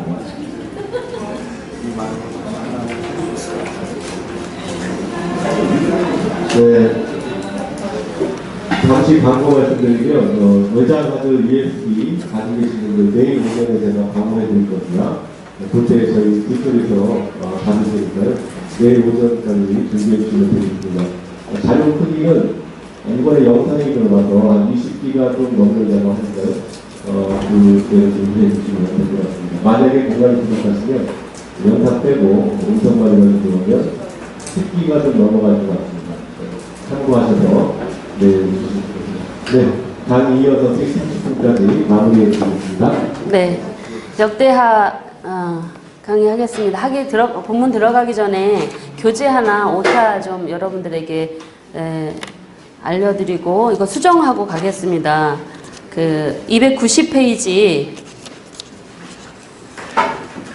죄송합니다. 이런 오타들이 나오지 않아야 되는데 저희들이 이렇게 한다고 하면서도 이런 부분들이 나오는 거에 대해서 죄송스럽게 생각하고 290페이지 팁에 역대기의 다윗 언약의 특징이 있지 않습니까?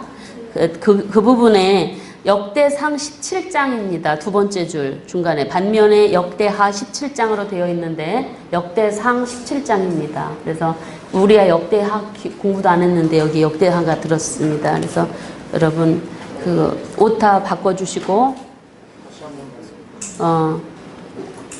페이지 290페이지 팁으로 되어진 맨 밑에 부분에 역대기의 다윗 언약의 특징 그 안에 두 번째 줄 중간 부분에 반면에 역대하 17장 14절은 다윗 언약 이야기하고 있는 부분이 역대상이거든요. 역대하가 아니거든요.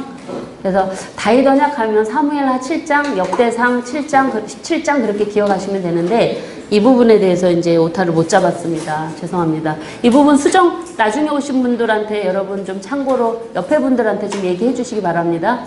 강의 넘어가도록 하겠습니다.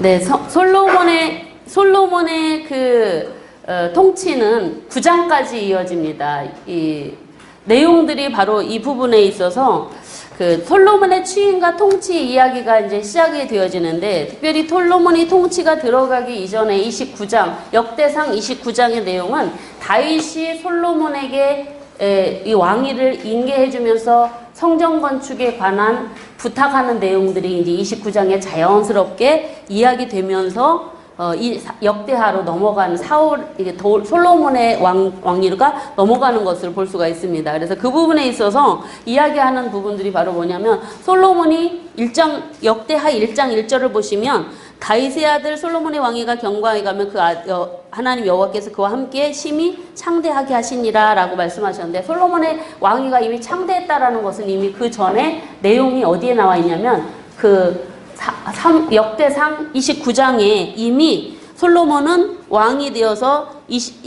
역대상 29장 23절에 보면 솔로몬이 여호와께서 주신 왕위에 앉아 아버지 다윗을 이어 왕이 되어 형통하니 온 이스라엘이 그의 명령 순종하고 방백들도 지도자도 다 순종했다 복종했다라는 이야기를 하면서 솔로몬이 굉장히 백성들에게 존경받는 위치에 있다라는 내용이 이미 역대상 29장에 나타나고 있습니다. 이제 제사 이야기는 이따가 솔로몬 제사 하면서 그때 같이 해서 말씀을 드리도록 하겠습니다. 그래서 역대상 처음 족보의 이야기 중에 여러분들에게 말씀드렸던 중요한 사람이 맨 나중에 나오면서 그 다음 족보로 이어가는 내용들을 보면서 그 역대상과 하도 그렇게 이어가는 것 같습니다. 그 내용이 아주 자연스럽게 이어가는 부분들 솔로몬의 죽음부터 시작해서 그의 죄 언급해서 다윗의 왕조가 이어지고 여기 또 역대상에서 이제 솔로몬에게 왕위가 계승되는 부분들이 다윗 언약에 기반되어진 성전 건축에 대한 부탁을 하면서 솔로몬이 백성들의 막 존귀를 받는 그런 자리에까지 형통하게 되었다는 뭐 이게 아주 자연스럽게 연결해 가고 있는데 그래서 솔로몬의 왕위가 견고하게 된 이유를 1장 1절에서는 하나님이 함께 하셔서 그렇다라고 분명히 밝히고 있습니다. 솔로몬이 잘나서도 아니고 다윗이 잘나다 하나님이 함께 하셨기 때문이다라는 부분들 그리고 여기에서 솔로몬의 기도 부분들이 굉장히 성전 봉헌할 때 기도 부분들이 좀 나타나는 부분들이 있고요. 그리고 기브온 산당에서 제사 드린 내용 우리가 이제 1000번째 이야기를 하면서 열왕기하 때 하셨죠. 그래서 번이냐, 숫자냐 이런 이야기를 하는데 저는 여기에서 기브온 산당에서 왜 제사를 드렸는가 하면은 다윗이 성전 제1을 만들 때 몇 장에서 나타나고 있냐면 열왕기상 16장에서 성전 제1을 만들면서 여러분 구절을 한번 보시면 16장 38절 보면 39절 보면 제사장 16장 39절입니다. 제사장 사독과 그의 형제 제사장들에게 기브온 산당에서 여호와의 성막 앞에서 모시게 하여 아침 저녁으로 번제단에 하나님께 번제드리고 말씀대로 율법대로 다 행하였다라 하는 이 내용 이 다윗이 명령했기 때문에 명령하고 이곳에서부터 기브온 산당에서 제사가 드려졌었다라는 거. 솔로몬이 출발이 아니고 다윗이 이곳에다가 명령을 했고 예배드리도록 제사드리도록 했고 그래서 다윗도 그곳에서 제사를 드립니다. 그래서 기브온 산당에서 백성들을 소집해서 제사를 드린 두 번의 기록이 여기 솔로몬이 지혜를 얻을 때 이야기가 아니라 역대상 29장 다윗이 죽기 이전에 거기에 제사 드린 내용이 몇 장에 나오냐면 29장 20절에 나타나고 21절 22절 말씀 20절부터 22절까지 내용입니다.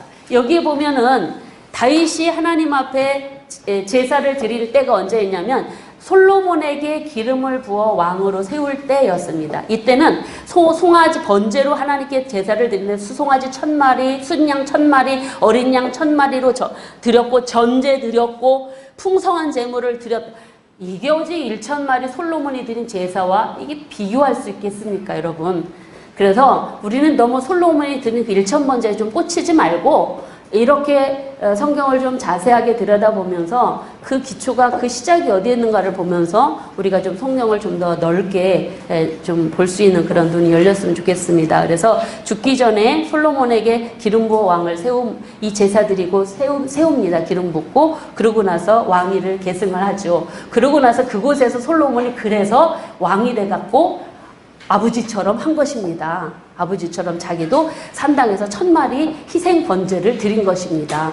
번제로 3,000마리만이 번제로만 3,000마리입니다. 3,000마리 다윗은 이 부분들을 우리가 놓치지 말고 기억하시면서 기브온 산당에서의 제사와 함께 드리기 바라고 기억하시길 바라고 기브온 산당은 바로 커서입니다. 그 커서도 쉬어서도 아니고 그 커서도 있지만 노제단이 있기 때문이고 율법에 기록된 대로 이렇게 해라라고 다윗이 명령해서입니다. 아까 그 16장 39절로 40절에 근거하여서 이곳이 커서만이 아니고 노제단 있고 이제 제사장 사독과 제사장들에게 번제를 이곳에서 하나님 모셔라. 그래서 거기다가 제사장들을 세운 일 때문에 그곳에서 제사가 진행되었다. 그리고 이 역대하에서는 솔로몬의 부귀영화를 굉장히 높입니다. 1장 14절로 17절 내용을 보시면은 여기에 보면은 굉장히 이 솔로몬이 그 중개무역을 통해서 마을과 병거를 애굽에서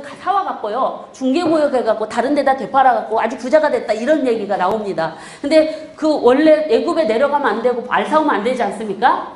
왕의 규례에 의하면. 근데 역대기는 그걸 죄라고 얘기하지 않습니다. 그걸 다윗이 번성하게 되어진 이유로 긍정적으로 이야기하고 있다라는 것입니다. 율법에 어긋나는데 불구하고 역대기에서는 이스라엘이 이렇게 솔로몬 때 번영하게 된 것이 이렇게 되어서 번영했다라는 그런 긍정적인 내용들을 하고 있습니다. 그리고 솔로몬이 경력을 추구한 내용들에 대해서 열왕기상 10장에서는 부정적으로 타락이라고 이야기하는데 여기서는 그렇게 하지 않는다라는 솔로몬을 어떻게 이야기하냐면은요 이 1장 7절로 12절 말씀을 통해서 지혜와 부를 누린 경건한 왕으로 묘사합니다. 이게 특징입니다. 역대기하에서 솔로몬을 이야기하는 부분들.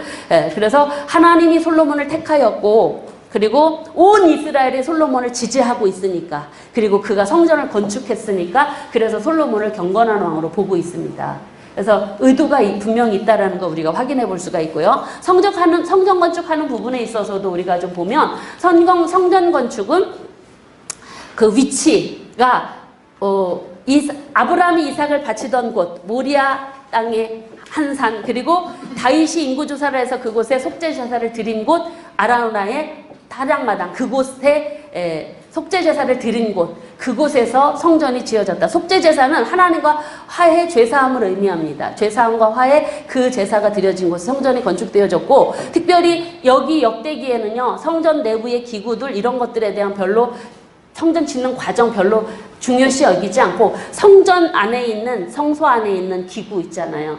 지성소 안에 있는 법궤 이런 성소 안에 있는 기구에 관심을 많이 두고 있다라는 특징을 갖고 있습니다. 그리고 봉헌을 하고 봉헌 기도가 여기에는 특징적으로 나타나고 있습니다. 아까 족보를 볼 때 그 야베스의 기도를 말씀을 떼뜨렸는데 왜 족보 이야기하다가 역대상 4장에서 갑자기 야베스의 기도가 나올까 하는 부분들 여러분 많이 고민해 보셨죠. 많이 들어보셨을 줄 아는데 이 역대기에서는 기도 응답에 대한 그런 강조들을 하기 위해서입니다.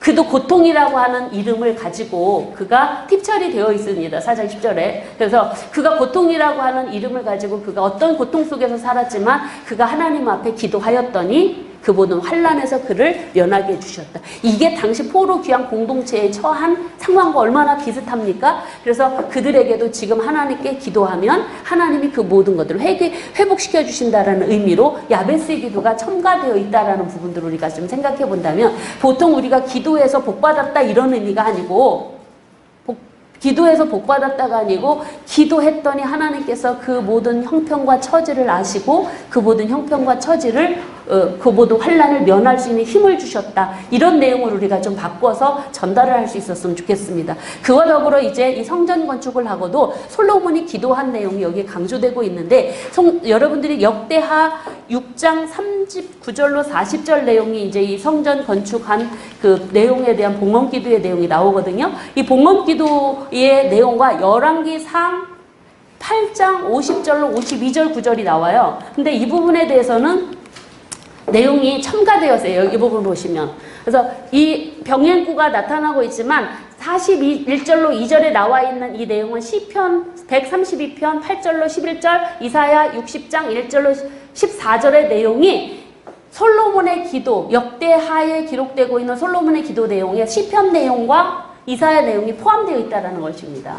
그럼 이 부분은 뭐냐? 열왕기 상에 나타나고 있는 내용과 조금 기도가 다르다. 기도 부분이 더 첨가되었다. 이 부분은 바로 역대기를 통해서 기도의 이 내용들을 강조하지만 이것도 다른 자료를 열왕기 하나 다른 자료를 사용하지 않고 다른 자료를 사용했다라는 그런 근거입니다. 그래서 역대기가 그냥 무조건 삭제하고 첨가시킨 것이 아니라 꼭 그러니까 역대기는 보통 사무엘하와 열왕기서를 통해서 그대로 갔다가 왔다고 하지만 이 역대기서 기자는 나름대로 다른 여타의 자료들을 다 포함시켜서 필요한 것들 이렇게 첨가시킨 그런 성경이 역사서다라고 그렇게 이 구절이 또 근거 구절로 여러분들에게 말씀을 드립니다. 그래서 그렇게 해서 역대기의 가치가 역대기에서의 역사서로서의 가치가 크다라는 것들을 말씀을 드리면서 그리고 여기 솔로몬의 기도와 더불어 하나님께 솔로몬이 봉헌 기도를 드렸더니 불이 하늘에서 내려서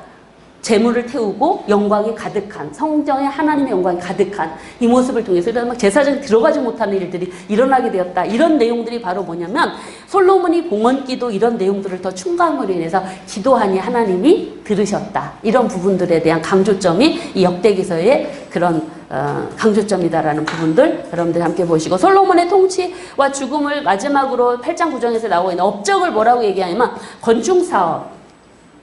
건축사업과 경건한 신앙적 모습을 강조하고 있습니다. 특별히 대내적인 그런 교역을 통해서 이스라엘이 번영을 이루게 되고 그가 영광스러운 자리에 있게 되었다라는 건축사업은 성전건축, 왕궁건축 그런 부분들 그리고 경건한 신앙의 모습은 바로 매일같이 성전에서 율법의 규례대로 제사를 드린 모습들 여기서 강조해서 기록하고 있습니다. 그리고 대내적인 그 에시온 게벨과 엘론을 통해서 교역을 통해서 물질적 부여를 누린 부분들을 강조해서 기록하고 있습니다. 그러면서 스바여양 방문 이야기가 나오고 있고 그러면서 솔로몬은 굉장히 부귀영화를 누린 사람으로 그가 누린 부귀영화를 9장에서요 엄청나게 막 그 시대의 그가 사용한 그릇은 다 금이래요. 그러면서 은을 귀중하게 여기지 않았던 금으로만 모든 걸 다 도배해서 아마 사용했던 그런 시대 이것이 얼마나 부귀영화를 누린 모습인가를 보여주고 있는 나타나고 있는 솔로몬의 경건한 왕으로 부귀영화를 누린 이런 것들이 여기에는 솔로몬의 어떤 여기도 도덕성 태탁이 이루어지고 있다라는 부분들을 우리가 좀 볼 수가 있습니다. 그래서 솔로몬이 이렇게 다스린 지 40년 만에 이제 다윗성에 들어갔다라는 것 그리고 르호보암이 왕이 되었다라는 부분 다윗성에 들어갔다라고 하는 것은 그가 경건한 왕으로 하나님께 인정받았다라는 그런 부분들이라고 할 수가 있습니다. 자 이어서 이제 이제 우리가 살펴볼 부분들이 그 분열왕국 시대의 모습입니다. 근데 이 왕을 다 살펴보기는 어렵고 7445 여러분 기억하시면 되겠고, 이 7445 중에 정말 필요한 부분들이 바로 어디냐면 주변 나라들과의 관계에 따라서 이렇게 나누게 되었다라고 이야기하는데, 르호보암 왕입니다. 첫 번째 르호보암이 이제 분열왕국의 처음인데, 우리가 열왕기 하에서는 분열왕국의 열왕기에서는 분열왕국의 죄를 누구를 제일 먼저 언급하죠? 솔로몬의 우상숭배를 이야기합니다. 그런데 그 아들 때에서 이제 르호보암 때가 되어지는데, 역대기에서는요 솔로몬의 죄 언급하지 않습니다. 르호보암의 폭정을 강조하고 있고 여로보암의 죄를 같이 이야기하고 있다는 부분들이 좀 다르다라는 거 여러분들이 기억하시면 되겠습니다. 그래서 르호보암이 즉위하자마자 분열을 경험하는데, 세금 감면과 노역, 이게 바로 뭐냐면 왕을 세워서 왕정 제도를 이루다 보니까 백성들이 너무 힘든 것입니다. 세금도 내 이런 것 좀 감해 주시오 그랬더니 안 된다 해서 더 막 힘들게 하니까 분리가 되어지는 부분들, 여기에 이런 죄를 바로 르호보암과 또한 여로보암 그래 있다라는 부분들을 여기서 강조하고 있는 것들을 우리가 좀 그 열왕기서와 다르다라는 부분들 우리가 생각을 하면 되겠고요. 그리고 르호보암과 위에서 대치되어진 여로보암의 시대에, 여로보암이 이제 북왕국의 10지파로 이제 그 왕국이 따로 나뉘어집니다. 밑에는 9지파, 위에는 10지파. 근데 르호보암이 10지파가 돼서 위로 올라갔을 때 무슨 일이 나서, 여기 역대기에만 기록되어 있는 내용들이 그때 그 우상숭배 정책을 내리지 않습니까? 남쪽으로 성전으로 예배드리러 가면 백성들이 마음이 변심할까봐. 그래서 이제 단에다가 뭐 송아지 우상 다 세워놓지 않습니까? 근데 그때 우상숭배 정책을 위해서요, 북쪽에 있는 하나님을 섬기는 제사장과 레인들을 다 해임시켜버립니다. 그러자 그 레인과 제사장들이 해임시키니까 북쪽에서 하나님을 잘 못 섬기고 우상숭배만 하니까 그쪽에서 다 어디로 내려오는지 남쪽으로 내려온 이야기가 역대하 11장에 나와 있습니다. 역대의 기록. 그래서 그렇게 내려온 사람들이 그렇게 여로보암의 우상숭배 때문에 남쪽으로 내려온 사람들 때문에 르호보암이 하나님을 섬겼던 초기 3년은 나라가 강건합니다. 하나님 잘 섬기니까. 왜? 그 경건한 사람들 때문에. 그런데 르호보암이 그 은혜로 강건한 3년 동안은 나라가 안정되고 아무런 전쟁도 없었는데, 그가 강성해지자 교만해서 결국 율법을 우상숭배 버림으로 인해서 그때부터 막 전쟁이 일어난, 주변국들과 전쟁이 일어났다는 이야기가 역대기만의 좀 독특한 모습으로 나타나고 있는 부분들 여러분 함께 기억하시면 좋겠습니다. 그리고 여호사밧의 통치를 좀 들어가 보겠습니다. 여호사밧의 그 통치의 부분들에 대해서 여호사밧의 그 종교개혁을 여기에서 굉장히 중요시 여기는데, 여기 두 번째 보시면은 제사장과 레인을 통한 종교개혁의 이야기들을 강조하고 있다라는 부분들입니다. 여호사밧은 바로 이제 왕위로 여호사밧 시대에는 바로 굉장히 종교개혁을 통해서 그가 하나님 앞에 바르게 세워진 부분들을 강조를 하고 있습니다. 여호와 신앙을 완전하게 회복하기 위해서. 아사의 말년에, 아사는 처음에는 좋았지만, 그러니까 모든 왕들의 모습을 보면 처음에는 좋아요. 근데 마지막 가서는 거의 악으로 갑니다. 근데 여호사밧은 선선으로 갑니다. 근데 아버지가 처음에는 좋았는데 나중에는 아사 말년의 타락으로 인해서 여호와 신앙이 다 완전히 무너졌습니다. 그래서 종교개혁을 일으킨 사람이 이 여호사밧이라고 할 수가 있습니다. 그래서 그는 아세라와 이 산당들을 다 유다 내에서 다 걷어내고, 그리고 율법을 교육을 시킵니다. 국민들한테. 누구를 통해서 했을까요? 레위인들을, 제사장과 레위인들을 통해서 종교교육을 시키고, 그러고 나서 아직까 하나님의 이 개혁 때문에 영적 부흥이 이루어지게 되었고, 그러고 나서 다른 그 일들이 좋은 일들이 일어났습니다. 그런데 이 여호사밧의 잘못이 하나가 있습니다. 그게 뭔지 아시죠? 북왕국 아합과 사돈 관계 맺은 거, 악한 자와 연합한 거, 이것 때문에 책망을 받았습니다. 선지자의, 근데 이거는 열왕기 하에는 기록되지 않는데 하나님의 책망을 경고를 받습니다. 왜 악한 자와 연합하십니까? 하나님 뜻이 아닙니다. 그런데 그때 겸손하게 하나님 앞에 겸손한 마음을 가집니다.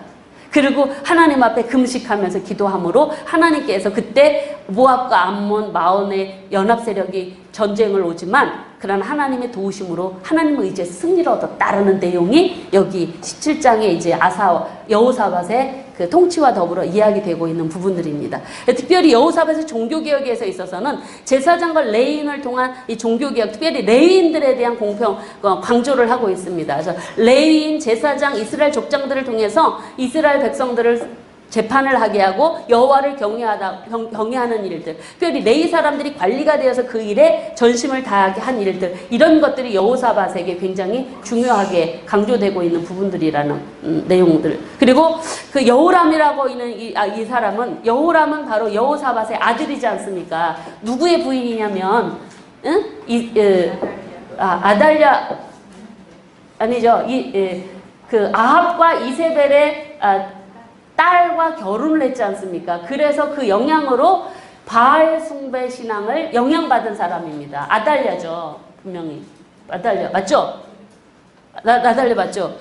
그래서 아달랴를 부인으로 삼아서 이세벨의 딸이니까 그래서 이 시대는 다 악을 행했었습니다. 근데 이 여호람은 자기 왕권 강화를 해서 형제를 무참하게 살해하고 신하를 죽이기까지, 그러니까 바알 숭배를 막 온 나라에 다 퍼뜨리고 신하를 무참하게 죽인 일들이 이제 기록되고 있는 부분들, 이 사람의 기록들. 아달랴는 여러분 내용들을 잘 아시니까 그 내용들은 넘어가도록 하겠습니다. 그리고 살펴보게 될 그 왕의 내용들은 어디냐면 아하스에서 아몬까지의 내용 중에서 히스기야의 여러분 왕정 11개 하에서 19왕, 20왕 여러분 자세하게 공부하셨죠? 그래서 제가 여기서 자세하게 안 들어가고 역대기에서 강조하는 부분 히스기야의 내용들 보겠습니다. 29장에 32장까지 히스기야 기록인데, 히스기야는 이제 다른 왕들은 다 이렇습니다. 여러분 여기 차례대로 그냥 보시면 여호람의 평가는 선악으로 평가되고 있고 아비야의 평가는 선악으로 다 처음에는 좋아요. 아사도 처음에는 좋고 나중에는 안 좋습니다. 여호사밧은 선선입니다. 그리고 여호람도 그냥 아롬 처음부터 나빴습니다. 부인을 잘못 만났으니 당연히 그렇겠죠. 그리고 아하시야, 그 아들 아하시야의 평가도 이따가 금방 아달랴한테 죽임 당하니까 어떻게 이렇게 자기 아들과 모든 일을 죽일 수가 있는지, 아달랴도 아각입니다. 그러면서 이제 나라가 이렇게 분열되어지는 모습 속에서 아달랴의 영향, 아달랴로 인한 여호람의 영향으로 남유다는 완전히 여호사밧이 그렇게 잘못했는데도 왜 선선으로 했는지, 왜냐하면 하나님께 겸손한 마음을 갖고 하나님 의지했기 때문입니다.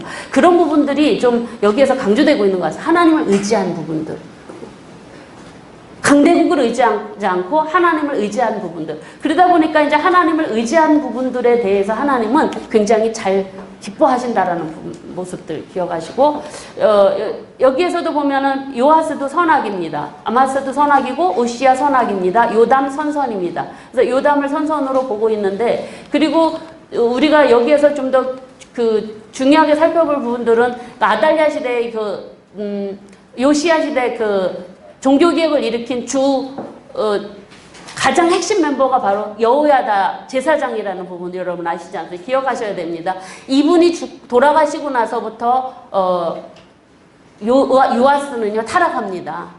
그래서 이분의 영향이, 한 사람의 영향이 얼마나 큰가를 우리가 좀 이 제사장 여호야다를 통해서 요아스 시대의 모습을 볼 수가 있고, 이 시대 이제 사사 중에 히스기야의 아하스의 악함은 너무나 잘 알지만 히스기야 시대에 성전 정화한 사건, 이 종교개혁 사건을 좀 보시면서 이제 마무리를 좀 지으려고 합니다. 그래서 히스기야는 히스기야 기록은 열왕기하 18장과 20장 사이와 같은 병행 구절이 되어집니다. 근데 이때 히스기야의 아주 잘한 내용이 바로 통치 시기에 잘한 거냐 뭐냐면 성전 정화한 내용입니다. 아하스 시대에 성전문을 완전 닫아버렸습니다. 그래서 그때 폐쇄된 문을 다 열고 제사장과 레인들을 다 모아서 더럽혀진 성전을 정결하게 하는 종교개혁을 일으킨 사람이 히스기야입니다. 이 시대에는 대적 관계에 있었던 나라가 어디냐면 아수르라고 하는 나라였었습니다.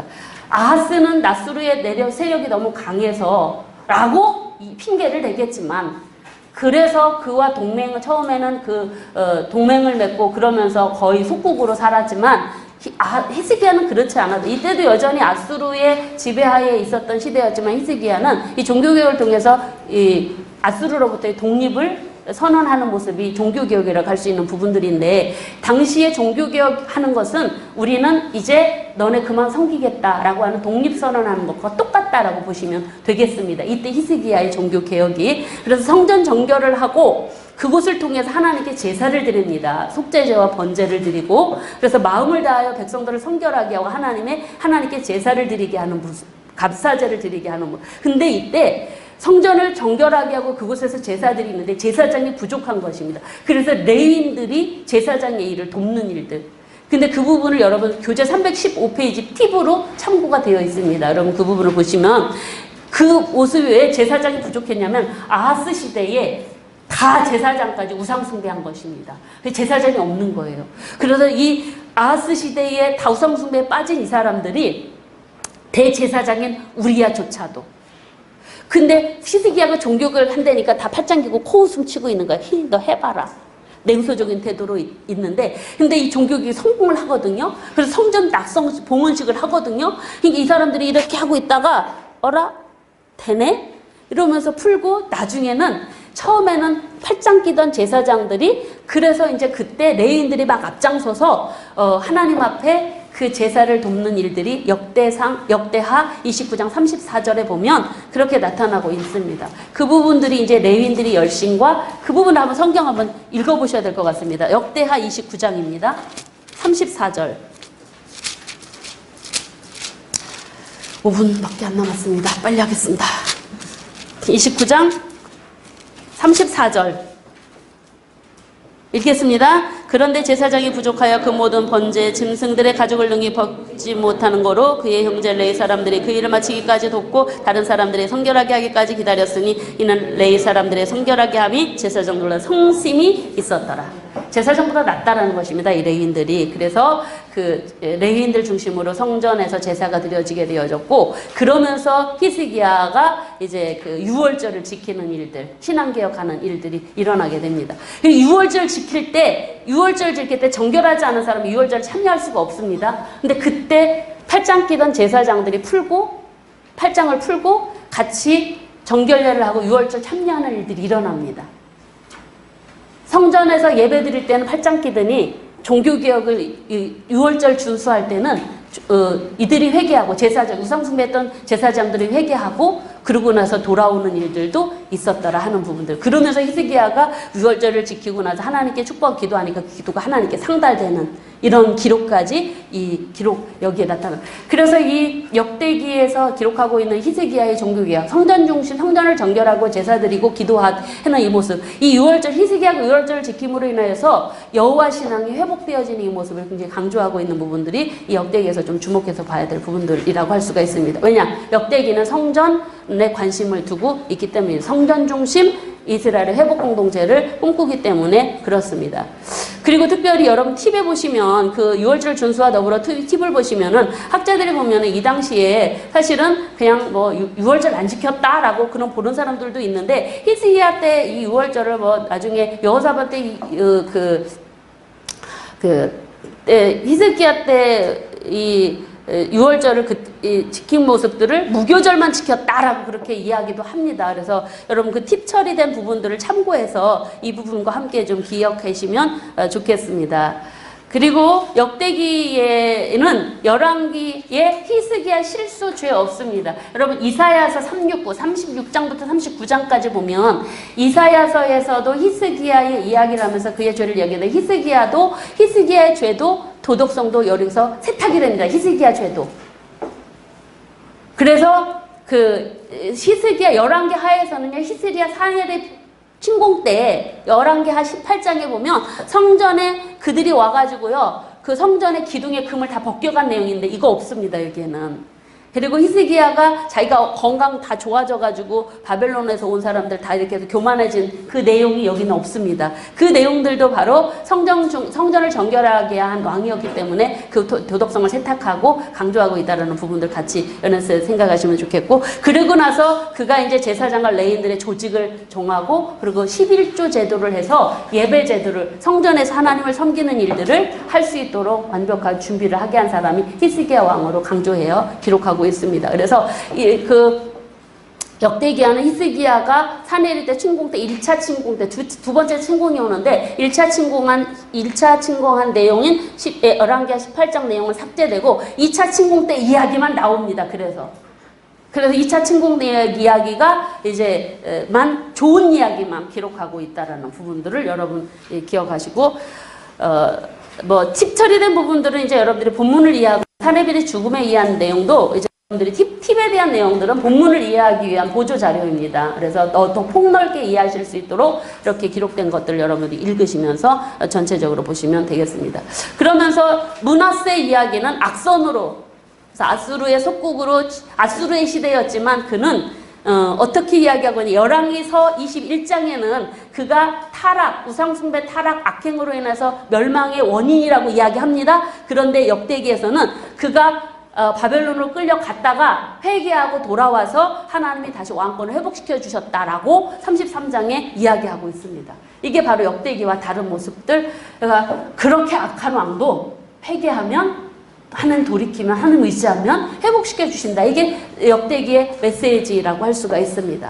그러면서 이제 마지막 5명 요시야, 아하스, 여호야김, 시드기야 왕을 통해서 특별히 요시야 왕 때 종교개혁도 일어나지 않습니까? 이 요시야 왕의 종교개혁의 내용들도 보면은 여러분들이 이제 34장부터 36장까지 나와 있는데 그 요시야의 종교개혁이 실패한 것으로 기록되고 있습니다. 왜냐하면 그 역대하 35장 21절로 22절에 보면은 그가 하나님의 뜻을 거역한 것으로 기록됩니다. 요시야 시대에 바로 이 나라가 이제 거의 그때 전세가 바뀌어지지 않습니까, 여러분? 그때 아수르 제국이 바벨론에서 멸망을 당할 때였는데 아수르 제국이 바벨론에서 밀릴 때 바로 애굽왕 느고가 아수르를 도우러 갈 때 그 길이 하나님 뜻이었는데 요시야가 그 일을 도우러 가는 느고를 중간에서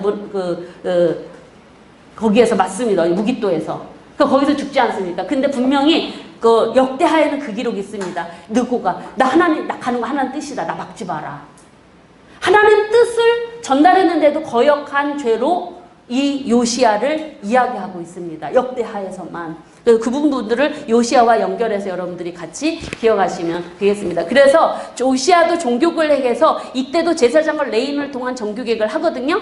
근데 이 종교개혁을 실패한 종교개혁으로 봅니다. 왜냐하면 하나님 뜻을 거역하였기 때문에 바로 누구를 중간에서 제지한 이 일.